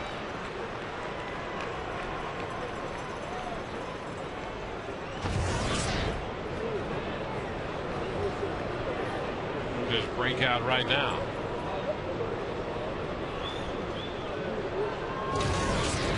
They're going to go ahead and walk him. So an intentional pass here. They had gone to 2-0 with him. And put Guillen from the left side on first base. Inge, the right-handed hitter, is due, and Hickey's on his way to the mound to talk with Neiman. It's an interesting thought process there. I think Joe Madden just said, you know what, this guy's a better hitter than what he's showing, 246. Ian, and I'm not going to let him have a free swing there in a 2-0 fastball and hit a 2-run shot somewhere. So he's going to start over with Brandon Inge, who he's jammed a couple of times, although Brandon we know has the home run power too, but historically Carlos Guillen is a better average hitter than Brandon Inge. Much better. Well, Inge is 0 for 2 tonight. 1 for his last 19 as the Rays try to keep this game tied 1-1. First 2 men were retired before the home run by Cabrera, then Huff's double. The walk to Guillen, and here is Inge. Bounces it foul, strike 1. Well, that's a feel from a manager too. The stats certainly play a part of it. That 1 for 19 you just mentioned, but all the other things, you know, I just said too about Guillen. He's a much better hitter than what he's shown this whole year, actually. And he had a 2-0 count there, and he said, you know what, we're going to pitch around him anyway. Let's just put him on. Upstairs, 1-1.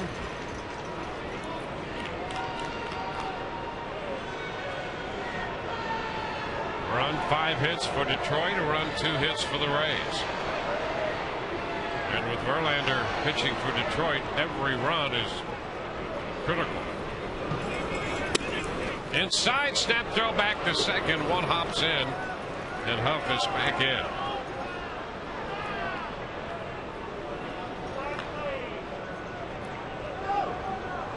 Huff the runner at second, Guillen the runner at first.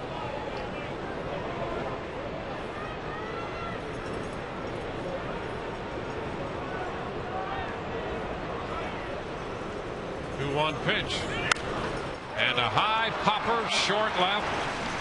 Crawford comes in. He's got it to retire to the side. That limits the damage to just the 1 run on the Cabrera home run. Bottom of the 6th coming. It's a tie game, 1-1.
Perez owned a Durham Bulls record until last night. Most hits in one game. Perez went 6 for 7 last year in a 13-inning game.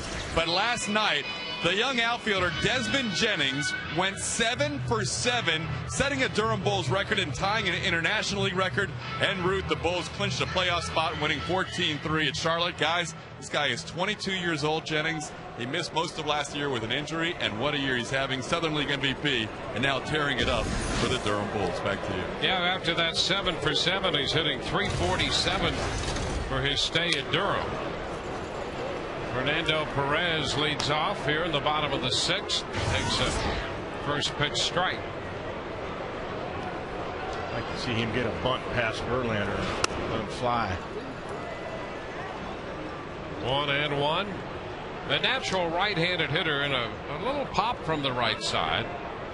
But the challenge has been from the left side. He's done that over the last few seasons in the minor leagues. And of course, you know, this year, because of the wrist injury in the spring, he's lost most of this year. Perez getting a start tonight with the injury to B.J. Upton last night. Well, this game is pretty much as advertised. Both guys, Jeff Neiman looking to win Rookie of the Year. Verlander.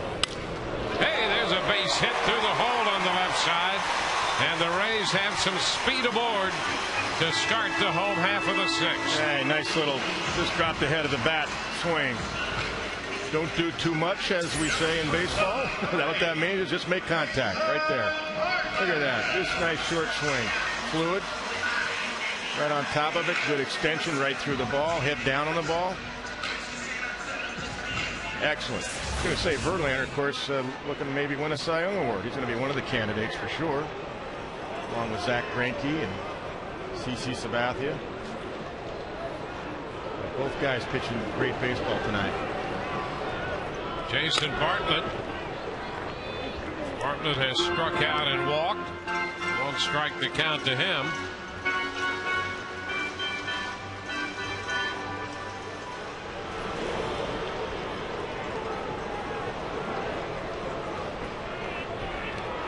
Over to first. Perez back in.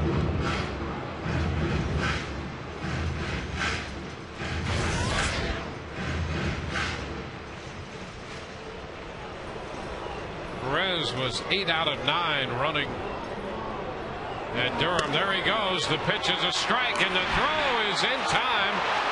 Laird does it again and cuts down the speedy Fernando Perez.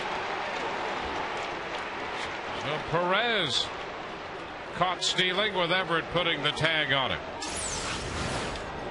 Watch this release again. Broke it down last time. Same mechanics. Perfect throw because he got the great alignment. He gets that weight to the left side of his body before he receives it. And that's how you have the quick transfer to get in position to throw. Bartlett fouls it to stay alive. Bartlett caught stealing back in the third on just a perfect throw by Laird, and Laird duplicates it, cutting down Fernando Perez trying to steal in the sixth. Bartlett out on strikes. That's that slider from Verlander. 2 gone now. We'll take a look at our Buick Pontiac GMC road ahead, the look ahead. It will be Shields and Galarraga tomorrow. We'll be with you on Fox Sports Florida. Our coverage begins at 6:30. Jackson and Davis on Sunday. Carl Crawford takes it outside. 1-0. There's Wade Davis. He was a 10-game winner at AAA Durham this year. 1-1. And Edwin Jackson back here at the Trop in a Tiger uniform, and he's continued to make progress, and that Detroit uniforms had a very good year for them and has been a big part of their success story. He's doing something I love with pitchers right there. You know, we used to do that in the minor leagues. Make sure they always have a ball in your hand. Feel for grips, especially young pitchers.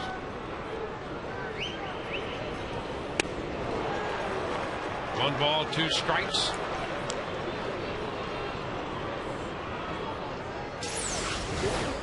Well, that gave a little reprieve for Verlander. Boy, he's turned it on since that throw out by Laird again.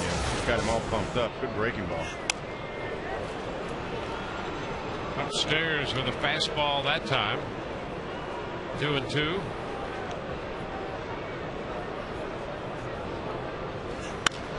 Carl down the left side toward the line.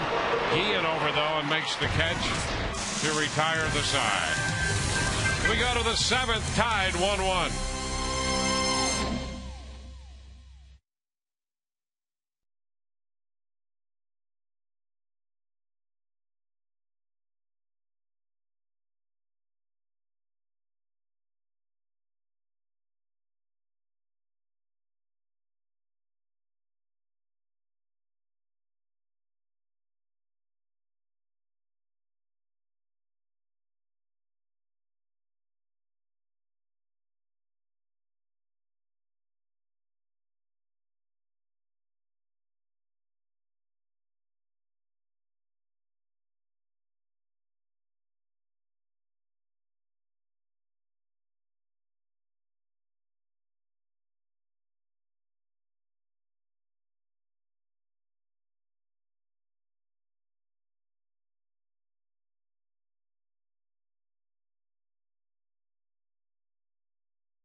nightcap of sorts right there.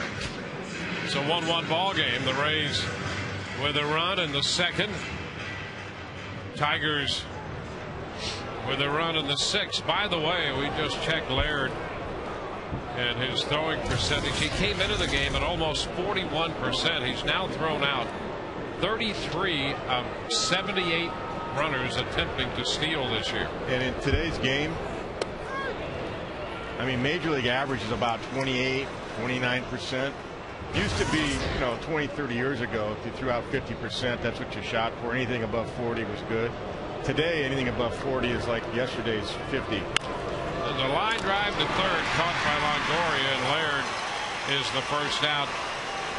One away. He's 0 for 3, but he has cut down 2 very good base stealers. In fact, he's thrown out 20 of the last 39 runners attempting to steal. And that is over 50%. That's outstanding in today's game. Just because the game may come back. It may come. I think there are more and more running teams, more and more managers playing some small ball. Everett takes a pitch high. 1-0. And talking about Major League average, 65 strikes out of 100. That's 65%. Major League average is about 62, 63%. And even throwing strikes a tick above that. 1-1 the count. How about Rick Dempsey, Greg Zahn's uncle, one year throwing out 59% of the runners in the big leagues. 1979, 59%.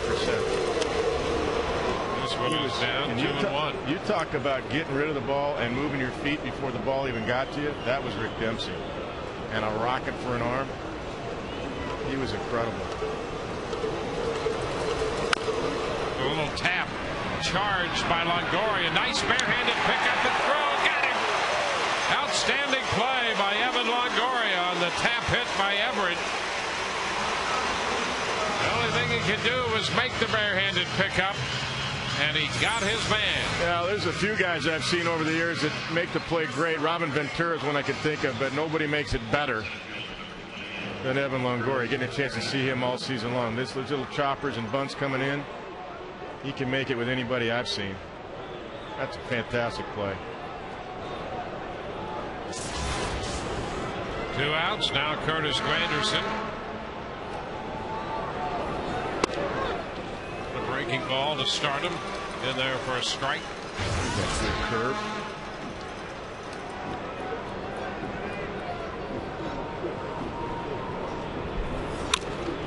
Roller foul.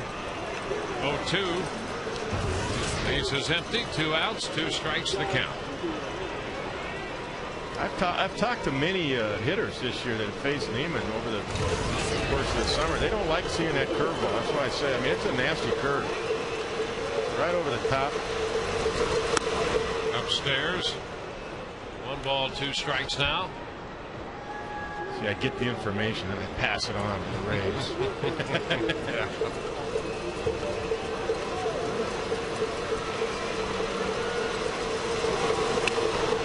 Low.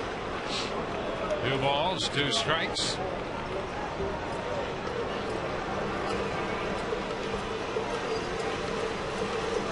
On 1 tie, Neiman and Verlander the matchup. And a wave and a miss. So Granderson's out of there. 1, 2, 3 go the Tigers. Time for the 7th inning stretch. Brought to you by Autoway Toyota. When you need a car.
Sports brought to you by Tobacco-Free Florida.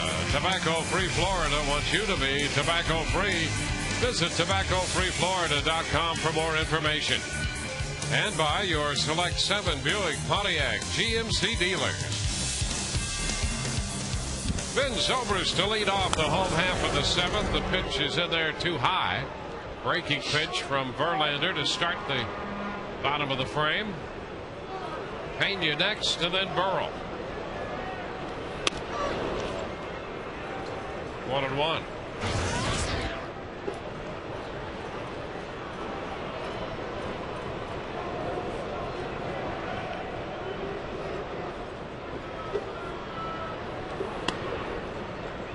It's down a bit. 2-1.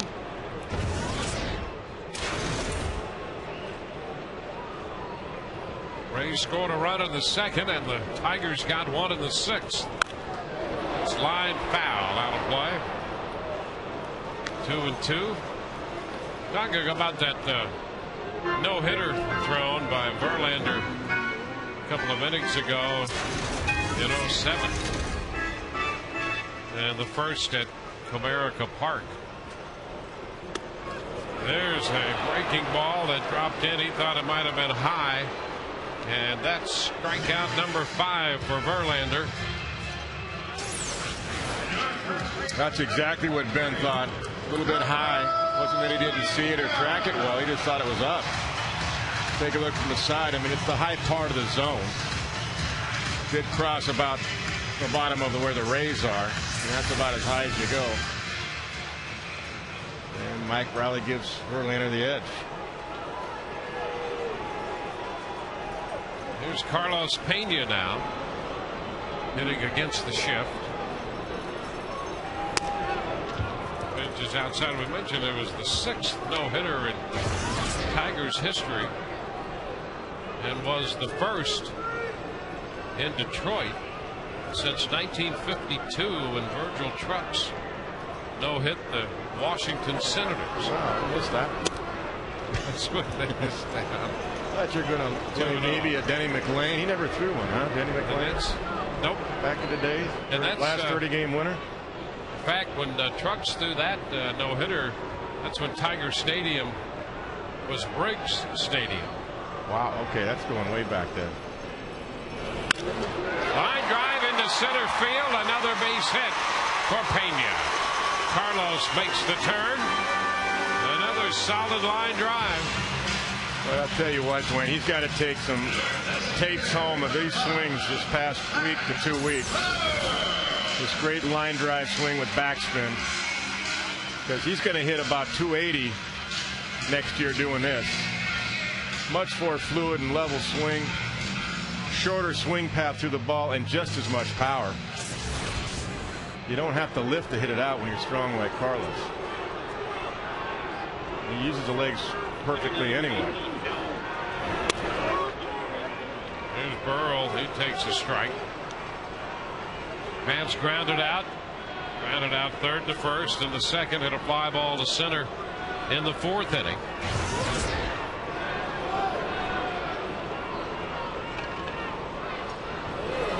That lifts one foul up the right side. Now near the bullpen. The bullpen scatters, but it's going to be out of play.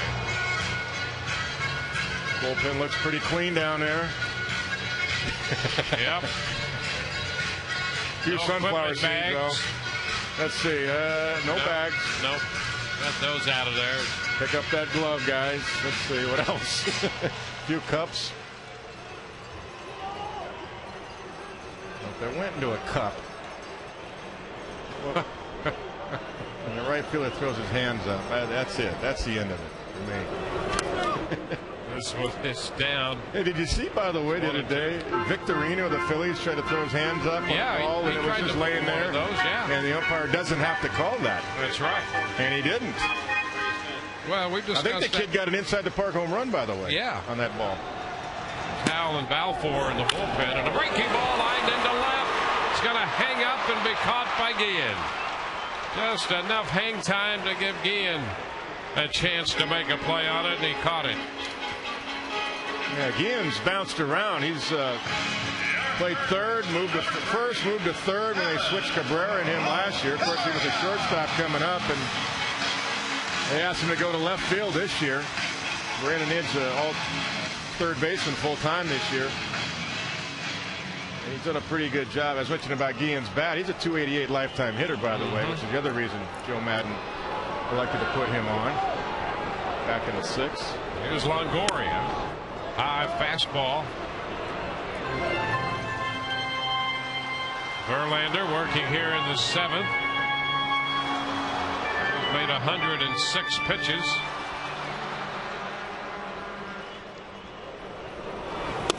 And a cut and a miss. Fastball and a big cut. That fastball in there at 96. That's power on power right there. That's a good swing by Evan. Verlander just beat him on that one, but Evans gotten him. I mean, he hit the home run we saw back in Detroit. He hit that double for the Rays' only run back in the 2nd inning. Upstairs, a little something extra on that one, but too high. 2-1. He made 125 pitches in the 8 innings he worked against the Rays Sunday. His season's high is 127. 2 balls and a strike. Jim Leyland won't really have a pitch count with Verlander because he's a strikeout pitcher, and he knows that strikeout pitchers are going to have a higher pitch count. He's leading the league in strikeouts coming in at 215. Swing and a miss. Big cut right there, and that's going to take the count full. So he's gone to the high octane fastball here the last handful of pitches. Yeah, he sure has. This is again power on power. The swing is just underneath it. 3-2. Here it is. Swing and a miss. That one in at 98. And Longoria is out on strikes. So he powered the fastball past Evan Longoria. And that retires the side. We go to the 8th. 1-1 tie.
The 8th inning tied.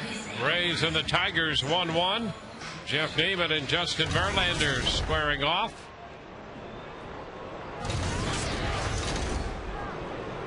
Placido Polanco is going to lead off the 8th. Then Thomas and Cabrera. Fly ball into center. Perez is there to make the catch. 1 pitch, 1 out. Time for the Just for Men stay in the game. Just as catchers keep their teams in the game, so you too can stay in the game with Just for Men hair color. Gerald Laird with a couple of runners put caught stealing.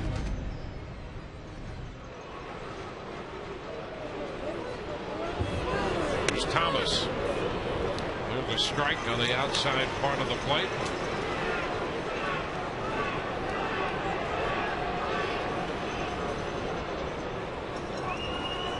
Thomas now bunts third base side, and that's foul. 0-2. He can fly. He's stolen a couple bases, but he's got super speed. Look at his minor league numbers. He never really stole big numbers in the minor leagues, but he can run. Thomas, look at that. Even. Yep. 111 apiece. Neiman and Verlander match each other pitch for pitch. That's why it's 1-1. Gosh, one mistake, one hanging slider. It's all Jeff's done. It's away. A ball and 2 strikes. The only guy in that lineup that won't miss it. Tough.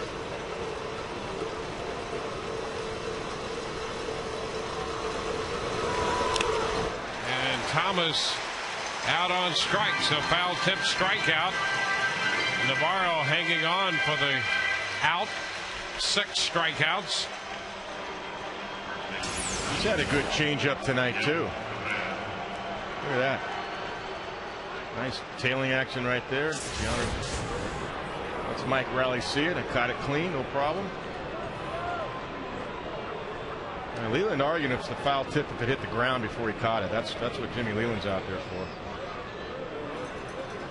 He wants the explanation.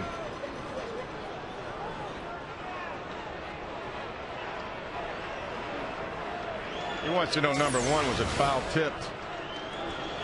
Number 2, did the ball bounce? So let's see.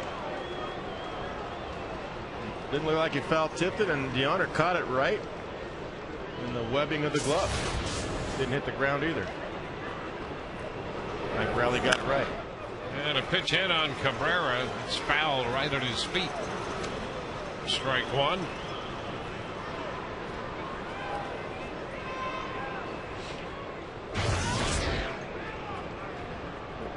Two outs with the bases empty. You got guys like Joe Mauer, MVP candidate, Henry Morales of the Angels. Ground ball, that's going to go through just to the left of Longoria. Cabrera has his second hit. Hit number 6 for Detroit. Reminder, Rays fans, did you know in Florida over 3 people a day are killed in an alcohol-related crash? The Florida Department of Transportation wants to make sure you think before you drink this Labor Day weekend. Drunk driving over the limit, under arrest. Cabrera has singled into left. 2 outs. Aubrey Huff is going to be the hitter, and Joe Madden comes out to make a pitching change. And Jeff Neiman will get a great hand from the crowd here tonight. Neiman pitched extremely well.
16 pitches, and a great job by Neiman tonight.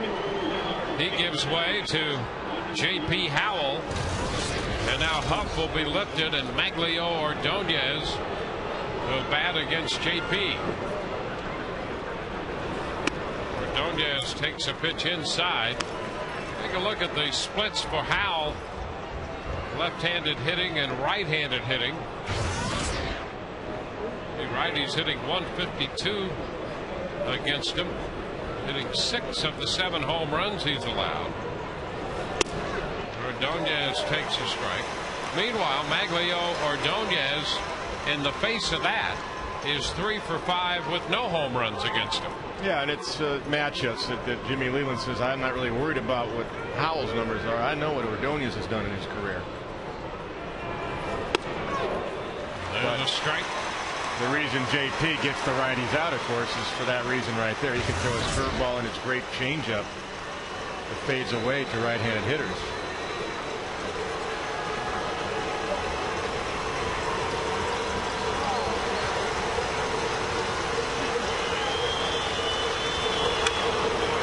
Foul ball. Pitch in on him. And he's not afraid to do that to right-handed hitters. I mean, 81 to 84 fastball, he'll go in on you, and then he'll drop the change on you after that.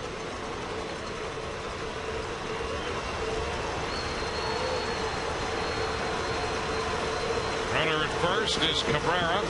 2 outs, 1-2 the count to Ordonez, pinch hitting. And he got it. Ordonez strikes out. That will retire the side. We head into the bottom of the 8th inning. It's a 1-1 ball game.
AT&T, the nation's fastest 3G network. AT&T, your world delivered. I don't see enough results.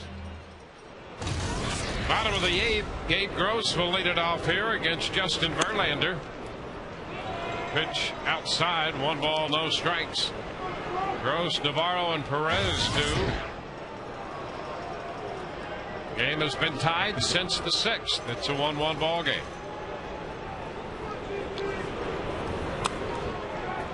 Gross takes a look at 1 low. Gross worked the count full in the 2nd inning and then struck out on a changeup. Hit the ball on a line in the 4th, and it was caught by Polanco.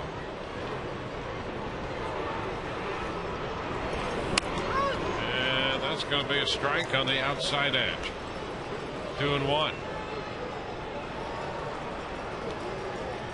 Would be nice to get Gabe going a little bit too. I mean, I always think he's got a chance to really square one up and hit it out. He's got a nice swing, sees the ball well. Oh, it's a foul ball back. He had a little trouble catching up to the fastball there at 96. Welcome to the club. 2-2. And you don't get too many in that wheelhouse like that too. Brandon Lyon, the right-hander. Bobby C, the lefty. So the Tiger bullpen is busy. And a swing and a miss. Gross is out on strikes. Let's check in again with Todd Callis. Dwayne, you know every Sunday is a family fun day presented by the St. Petersburg Times. You can get a ticket, a Pepsi, and a snack starting at just $18. This Sunday, when the Rays battle the Tigers, the first 10,000 kids 14 and under receive this Robolos action figure presented by Southern Chevy dealers. It's Carlos Pena as a robot. You can call 888-FAN-RAYS or visit RaysBaseball.com to get your tickets today. This is a pretty intricate little guy here. It's a robot. All the pieces come apart. Like the arms come off, the legs come off. Carlos said when his daughter Isabella first got this, she tore the one arm off and said, "Daddy, you're broken." So this is 10,000 kids 14 and under on Sunday. Guys, back to you. All right. One strike to count to Navarro. The pitch is down and in, 1-1. Well, you can see how much fun Todd's having. I think Todd's had that thing for a few days now. I think yeah.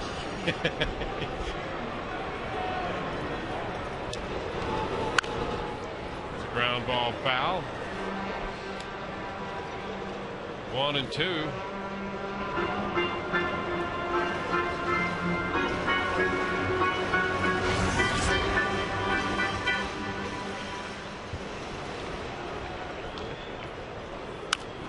And a little tap. It's foul. The count is still 1-2.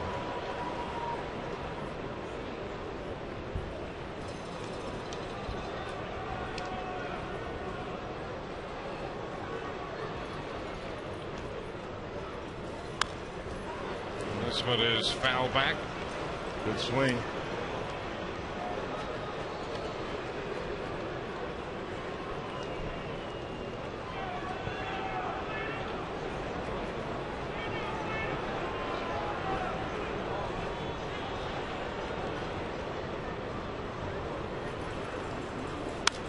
One, two, it's popped up. Down from first base to make the catch, Cabrera. So 2 outs in the 8th.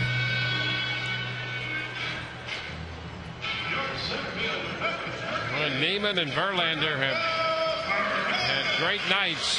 Neiman 7 2/3. He gave up a run on 6 hits. Worked into the 8th, deep into this game, 115 pitches, and now Verlander 2 outs into the 8th. He's made 122 pitches, and Perez bunts it foul all the way back over the screen and out of play. Makes Verlander interesting to me. You know, he throws 97, 98, but he'll throw his changeup. First pitch, he'll throw it 1 and 2, 2 and 2. He'll throw it at any time, and you just don't know as a hitter what's coming. You've got to look for the fastball always. Perez lifts it foul, fastball, and that's going to be out of play. 0-2.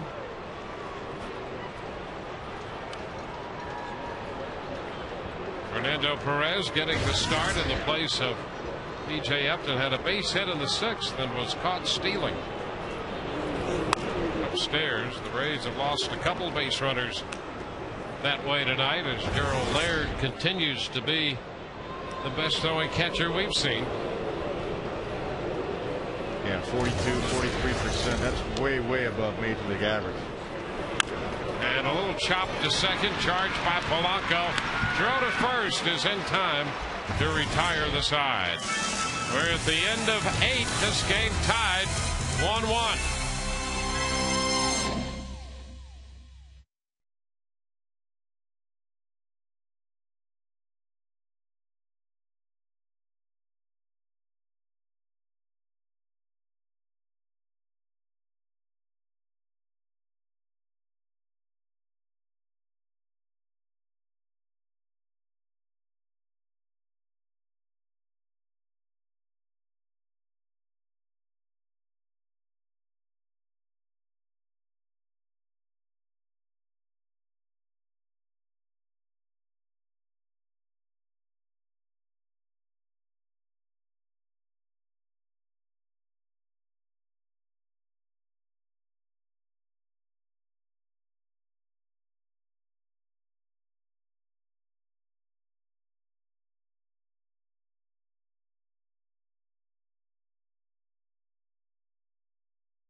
may be going into the 9th inning, but there's a lot of energy there.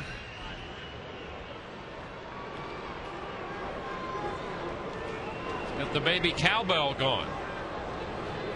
It's pretty good moves there. Mom's having fun at least. It is J.P. Howell. Or was that grandmother? Ryan Rayburn is pinch hitting here for Guillen. 1 ball, no strikes.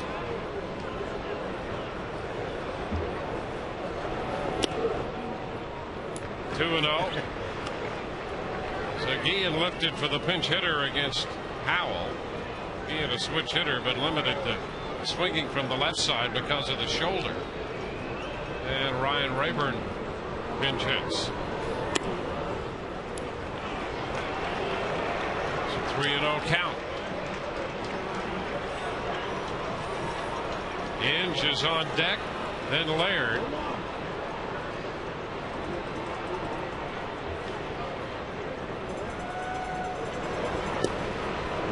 And that's ball 4. So leadoff walk in the 9th inning.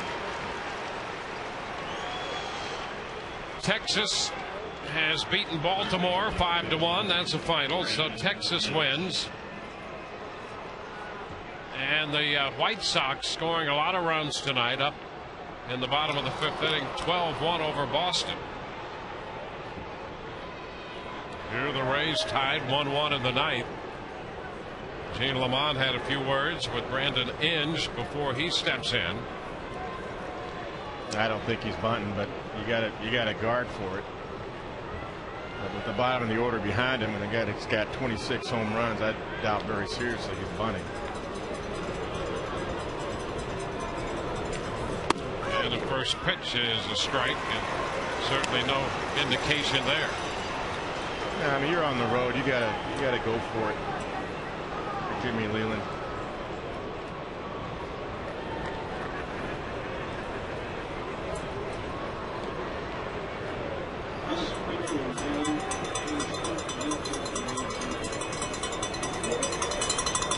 Down, blocked by Navarro in behind him, but no attempt to move by Rayburn.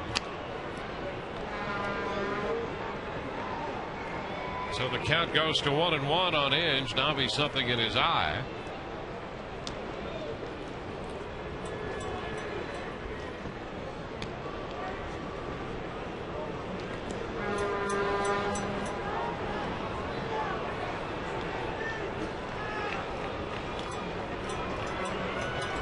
Over at first, Rayburn.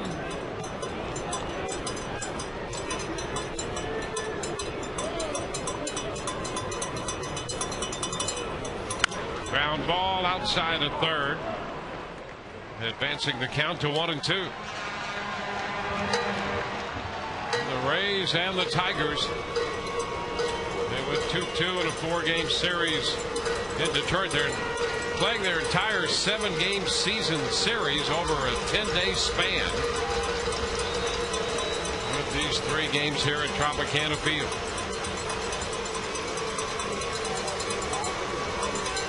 The 1-2, grounded in. 2 balls, 2 strikes.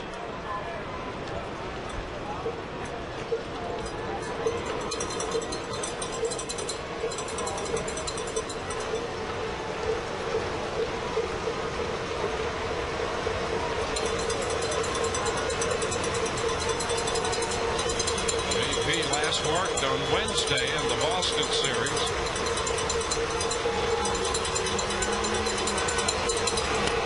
And a wave and a miss. He strikes out Inge. Inge trying to lift the ball there. Is out on strikes. Good arm speed right here. Look at that nice little tailing action to it. Down. You're right. He tried to lift it and separate. Hit it out of the ballpark. His head right off it. Now it's going to be another pinch hitter. Marcus Thames will bat for the catcher, Gerald Laird.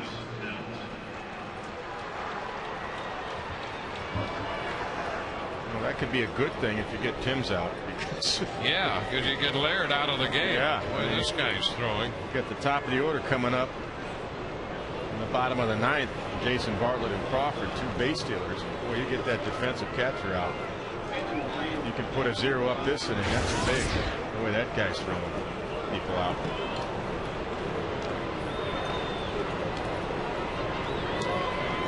So Timms, the hitter, batting .243 for the year. 0 for 2 with a couple walks against JP. Laird had gone 0 for 3.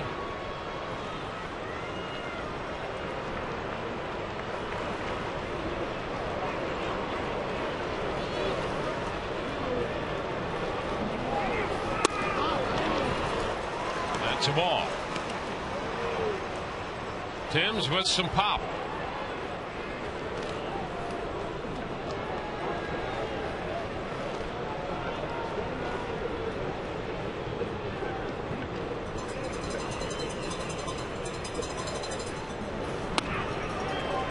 And JP misses in.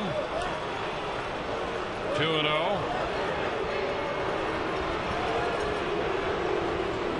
Pitch normally JP gets, but Mike Rowley's right in there. I mean, he's really done a pretty good job getting his eyesight and his head right down in there on it. 2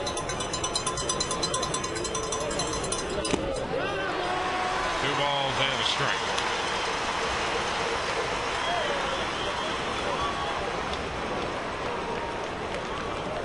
Timms up there because of his power. Hitting for Laird.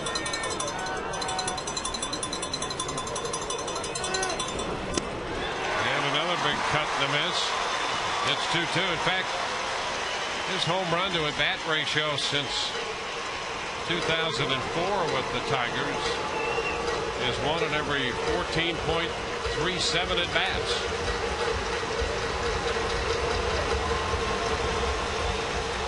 A 2-ball, 2-strike count. Point of that being, Timms presents a danger. And Howell careful with him, missing low.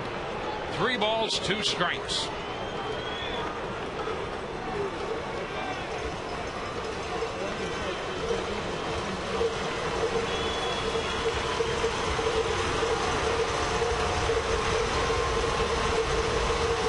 Rayburn at first, 1 out, and a move to first. He's back in.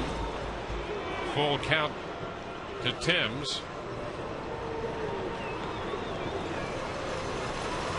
Timms has 62 strikeouts and 218 at bats. That's a very high percentage. Rayburn does have 5 stolen bases, caught 3 times.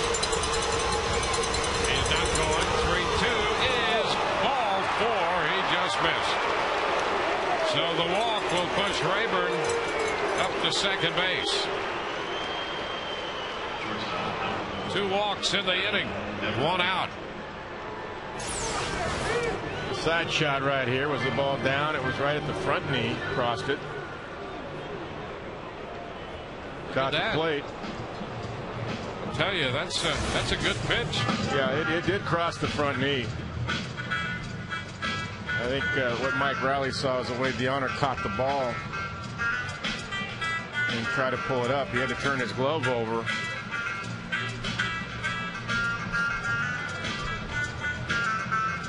And then he pulled it up a little bit. When you do that, umpire thinks it's low.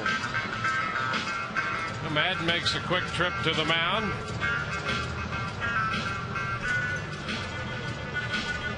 Runners at first and second with 1 out in the 9th.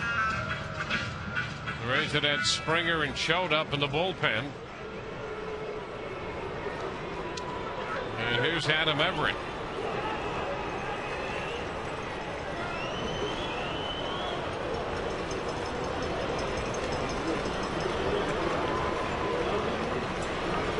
Hitting .238 for the year. And lines it into left. That's going to be in there for a base hit.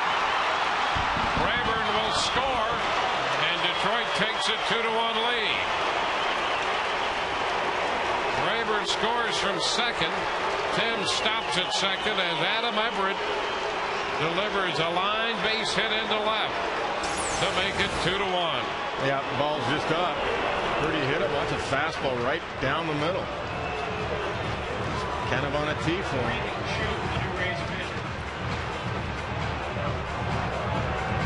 A little bit of command issues for J.P. Howell the last few times out. So that's going to be it for the Rays lefty. J.P. Howell departs. Randy Choate will get the call. We'll be back in a moment.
Well, it's now a 2-1 ball game. There's Verlander in the dugout. Tigers have grabbed a 2-1 lead. Randy Choate is the third pitcher of the night for the Rays. He's on to match up against Curtis Granderson. Wilkin Ramirez is now running at second base. Randy's in his 46th game, and now you got to just keep it right here. Your offensive chance. And a ground ball base hit into right. Gross up with it. Ramirez will try to score. Throw to the plate. He got the plate. Safe. And it's a 3-1 game. Ramirez just in to pinch run. Beat the throw to the plate. Everett goes to third on the base hit by Granderson. It's a 3-1 game. Yeah, both walks in the inning come around to burn the Rays. Good throw by Gross, good quick release, but the nice job by Jimmy Leland getting his fastest pinch runner in there. He gets his left hand in there. Boy, he just hit the plate. Mike Riley. You get the back of the plate, take a look. Barrow's got it blocked. Yep, he got his left hand in there. That's a good call by Mike Riley. So a base hit allowed by Choate. That's going to be it for him. He made one pitch to Granderson, who singled in the second run of the inning. Russ Springer's going to get the call, and we'll be back in a moment.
Back of the ninth, it's 3-1 Detroit.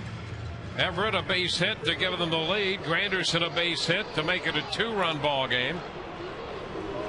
Russ Springer on now to face Polanco. 1 out, men at first and third.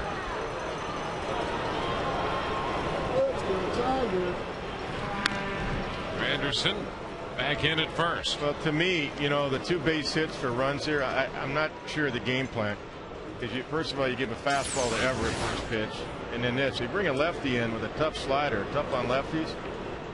It's a fastball. Now, I'm not saying you can't throw a fastball to Granderson, but I do know, talking to Granderson a couple months ago, did a sit-down interview with him, and he said, lefties come in, I'm looking for a fastball. First pitch. Polanco hits a fly ball to right, deep enough to score Everett. So another run is in. That's going to make it a 3-run ninth and a 4-1 game. I learned something catching for Frank Robinson when I played for him in the Oiler organization. To bring our lefty in, it's a little bit like Randy Choate. He said, listen, if I wanted a guy, a left-handed hitter, to get a fastball first pitch, I would have left the righty in there. I want you throwing that hard slider first pitch to first ball fastball hitters. I said, yes, sir. Right answer. I learned. I was in AAA and I learned. And I was a game caller. I thought I had a pretty good idea, but he was right.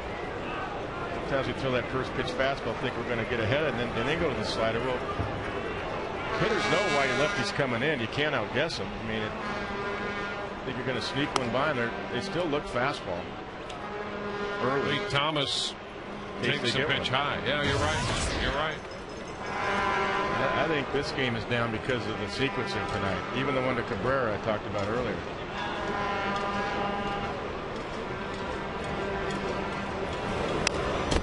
It's fouled back. 1-1. Well, the 2 walks converted into runs. The base hit by Everett. He has scored. Fernando Rodney down there in the bullpen in what is now a 4-1 game. You know, then you say, oh, if you make a pitch with it, you get him out. Yeah, that's true. Ball was out over the plate, but I got to believe Joe Maddenbrough showed him, because so Granderson's going to see some sweeping sliders. Otherwise, you don't make that move.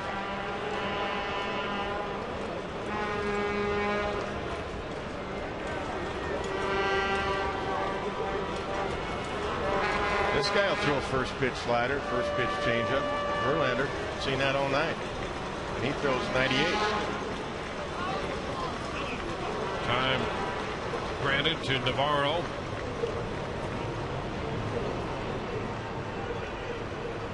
How about Daniel Bard last night? 3 sliders to heaven. Man, I mean, and the last one just nasty.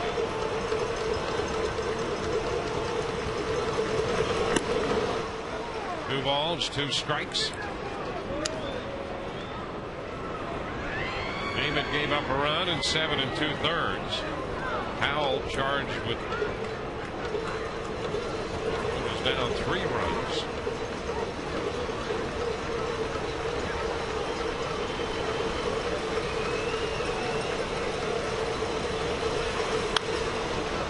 And that's foul out of play. Now still 2-2.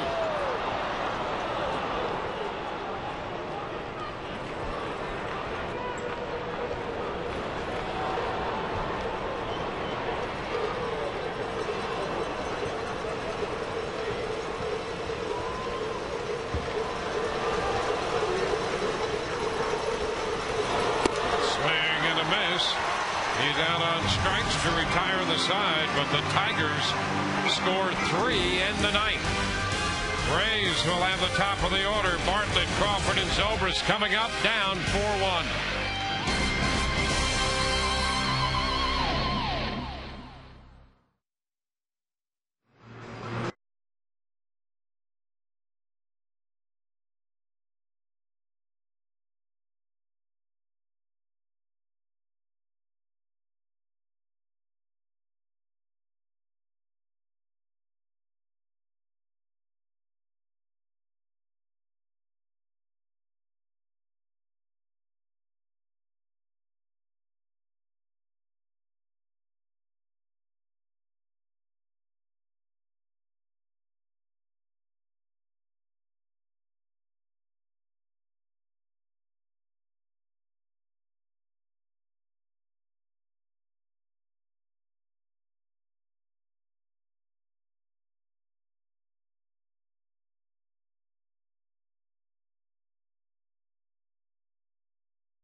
The top half of the ninth inning. The base hit by Adam Everett. Our Scott replay. That broke a 1-1 tie as he lined a single into left. Scoring Ryan Rayburn. And the Tigers went on to add 2 more. Had their lead to 3. Just a couple of mistake fastballs as far as the location. And now you got to face Fernando Rodney, who's had a fabulous year closing. Bullpen's been an issue the last couple of years. Not this year for Rodney, and not this year really for the Tigers. 31 of 32 for Rodney in the save department. His first pitch outside. 1-0 the count to Jason Bartlett.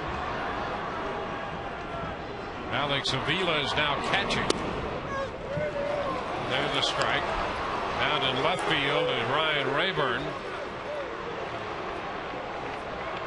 There's Avila behind the plate. With Fernando Rodney on the mound.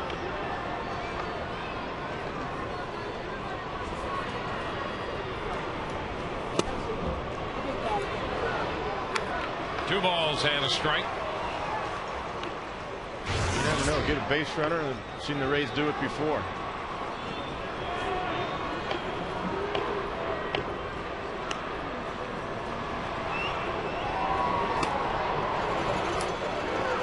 It's a 3-1 count. Wouldn't be surprised to see Jason make him throw 2 more. Take another strike here, down 3. Unless it's in his wheelhouse. And he takes a strike. Now it's 3-2. That's smart. That's smart leadoff hitter right there. That's a pitch he can hit, but he knows, he's got to make him throw 2 more. Need a base runner right here. If he get a walk, that's what his job is. And he draws the walk. So there's a start to the bottom of the ninth for the Rays. See, a lot of guys would have swung at that 3-1 and maybe hit it hard, lined out to short. But Jason that's an unselfish at bat to me. That's a great at bat. And in a way, I think it's something as basic as a positive approach, because he's going to put more pressure on the pitcher, forcing him to throw a strike. Yeah, you make him do it at 3-1, you make him throw it twice.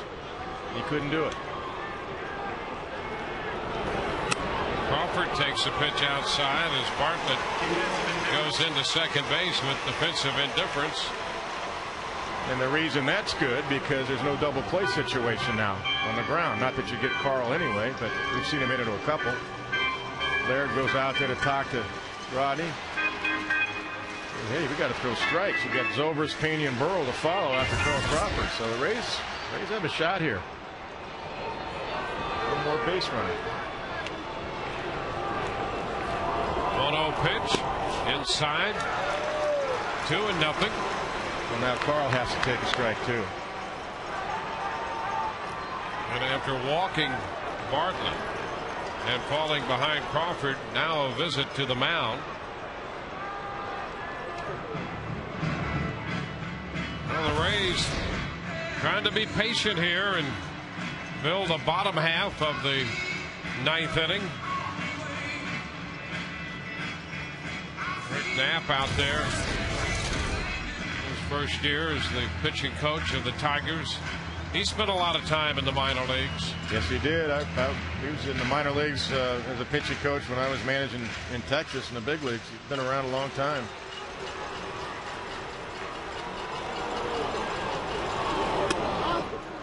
Pitch outside.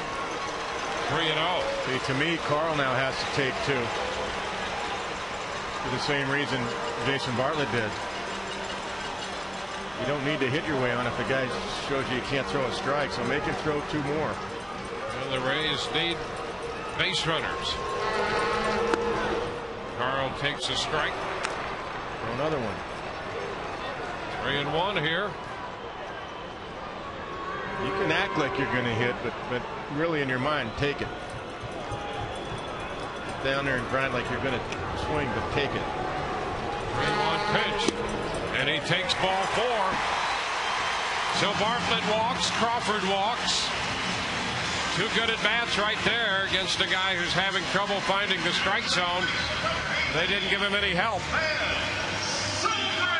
Two smart at bats right there by Jason Bartlett and Carl Crawford. And Ben Zobrist. Now Ben's in a different situation because he's a tying run with power. If he gets a fastball down the middle, now he's got to jump on it, get it out of the ballpark. And the pitch down and in. 1 ball, no strikes, and the Tigers are going to break out more action in their bullpen now.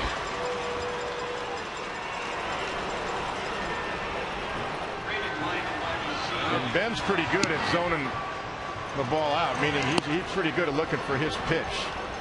If it's not there, he's good at taking it. But if he gets a fastball he likes, it's fine now for him to swing. And down and in for ball 2.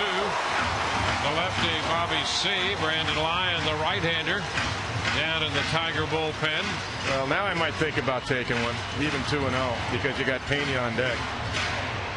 Although it's going to get to Bobby C. versus Pena, so still, if I'm Ben Zobrist and I got a nice cookie down the middle, I go for the pump here. I go for hit it out of the ballpark. Got a free swing coming up here if you want it. Yeah, we'll take either one of those guys long to be ready. They were up before. Yeah, they're going to be ready. So only if Ben likes it, though. If he knows it's something he can get in the air, find a gap. 2-0 pitch. And he takes a strike. All right, that's a good take because that was a ground ball pitch. It had some sink to it.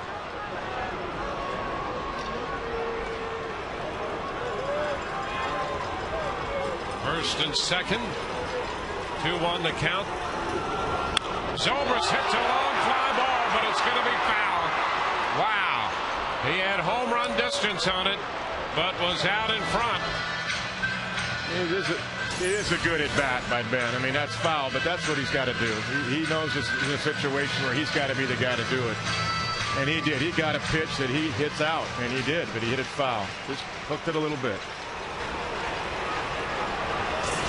So the count goes to 2-2.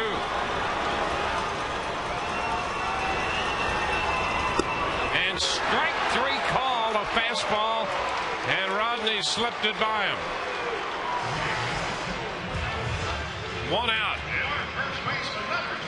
Yeah, you get that one pitch you got to hit out. He did, and he just didn't pull it foul, and then Rodney did. That's exactly what he did, Dwayne. He snuck it by him. I don't think Ben thought he'd see another one right there, and he did. And that was right at the knees, right there. He knew it.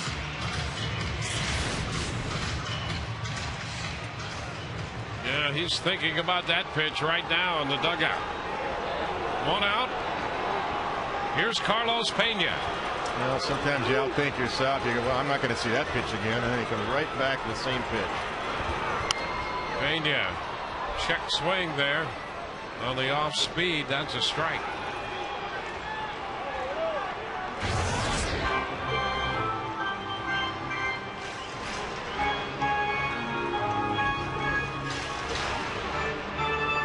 That's the off speed pitch. I think Ben thought he was going to see that changeup, that off speed pitch that Carlos just saw there.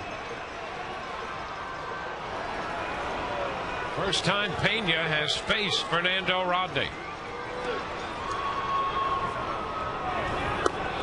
Inside, a fastball. 1 ball, 1 strike. Rays have managed to get the tying run to the plate. Rodney got Zobrist. Now it's Pena. Yeah, I understand what Ben's thinking too, because Rodney does have a good changeup. He does throw that pitch as one of his out pitches.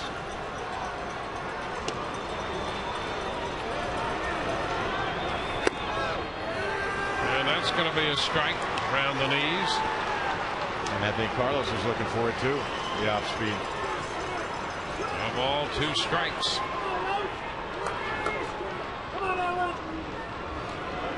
That's why I think that change, I mean, I would teach every pitcher fastball change before anything. They understood how hitters think. They'd understand why this changeup is so important. And you're getting time. What it does to you mentally, what it does to your swing. If you've got good arm swing with it, I I mean, Ramon Martinez won 20 games just throwing fastball change. Mario Soto back in the day with the Reds, fastball change. Pena's down in the count to Rodney. Rodney takes time, and now Pena asks for and receives time again.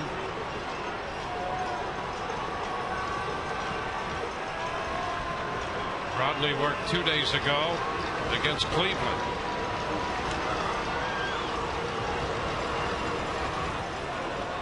And now Avila's going to go out there. They want to get together. Yeah, okay, which way do you want to go? Fastball or change? Which is it?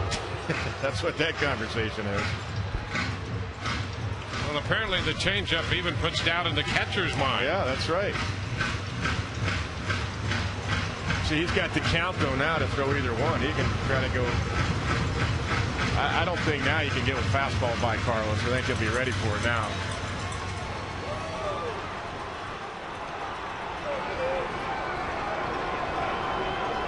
Back and forth it goes, the middle side of this. Yeah, too much time in between now. I think Carlos will be ready for the fastball.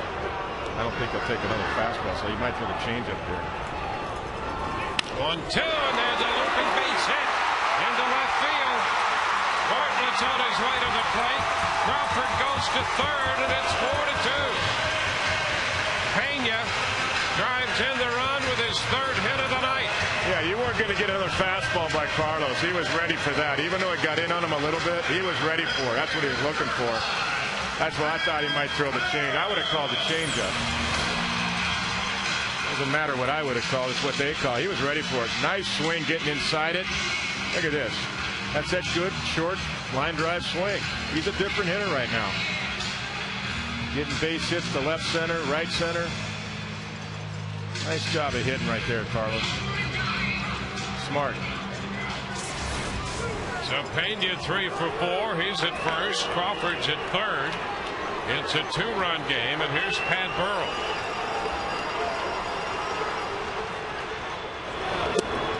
And he takes a pitch.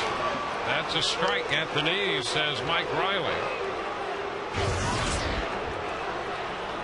Well, you put yourself in a situation. You got the winning run at the plate right here. Pat's had some good swings tonight.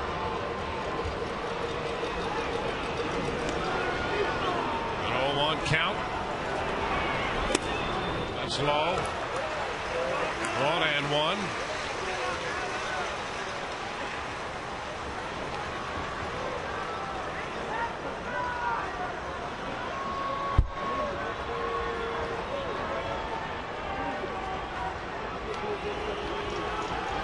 And the pitch. That pitch is down. Fastball low. 2 balls and a strike.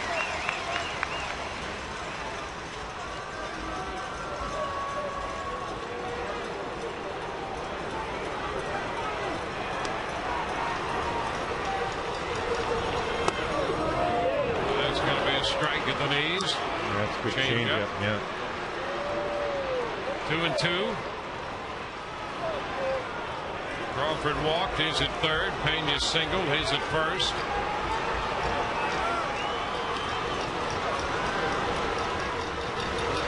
Inside. Down and in. He had to get the back foot out of there, and the count goes to 3 balls, 2 strikes. Well, you like to see the Rays stay out of the double play, but you could also have a double play if there's a strike him out, throw him out. So I don't know you could take a chance, really. You just got to trust that Pat can get the ball in the air or take a walk.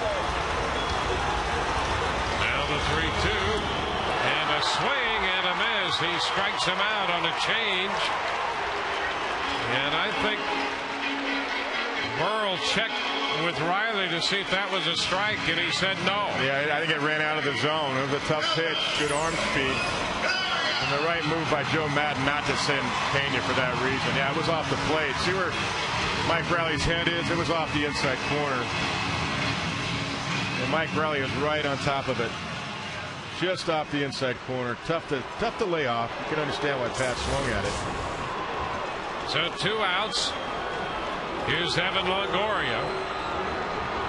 Evan doubled in a run in the second. And the first pitch is a strike. Rodney started him with a fastball. 2 outs. Rays down by 2. 2 men on. Having 1 for 3 against Verlander tonight. Pitch away. 1-1. Double in a run on the high fastball back in the second. And a fly ball to center on a Verlander fastball in the 5th, and struck out on a 98-mile-per-hour 3-2 fastball from Verlander in the 7th. Now he faces Fernando Rodney, and he fouls it back. 1 ball, 2 strikes. He waited on that ball pretty well, too. Had a pretty good swing at that off-speed pitch.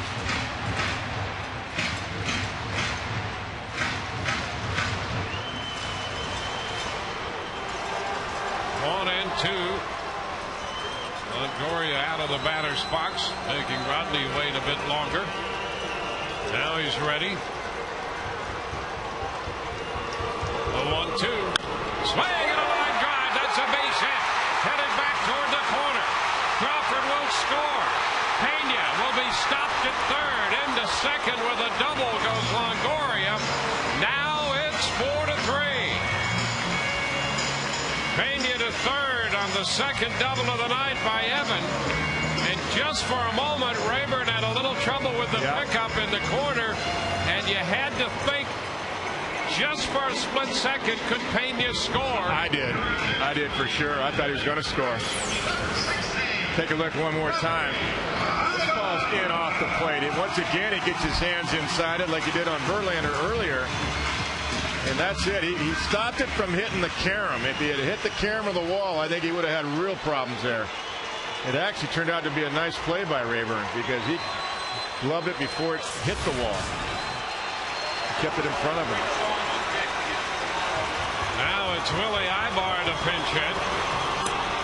And he takes one low. A ball and no strikes. Ibar hitting for Gross. So the Rays have scored 2 to make it a 1-run game. Pena third, Longoria second, and Ibar takes it on the corner. Change up. The count is 1-1. Willie 0 for 2 lifetime against Fernando Rodney.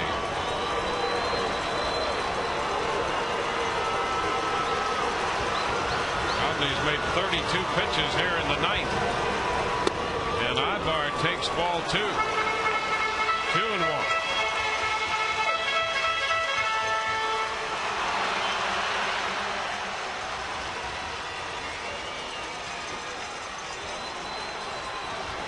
Two walks, 2 hits, 2 runs have scored. 2 men in scoring position. Might as well be ready for a change up in the dirt or anything, too. Get the tying run in any way you can. And that is ball 3. He held up. Derek Cooper down there at third. Take a look at this fastball away.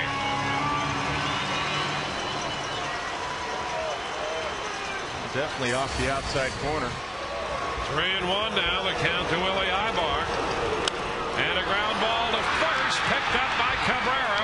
That's going to end the game. And the Rays fall a run short. They score twice in the bottom of the 9th inning, leaving runners at second and third. And it's a 4-3 final. Up here. The Tigers have taken the first game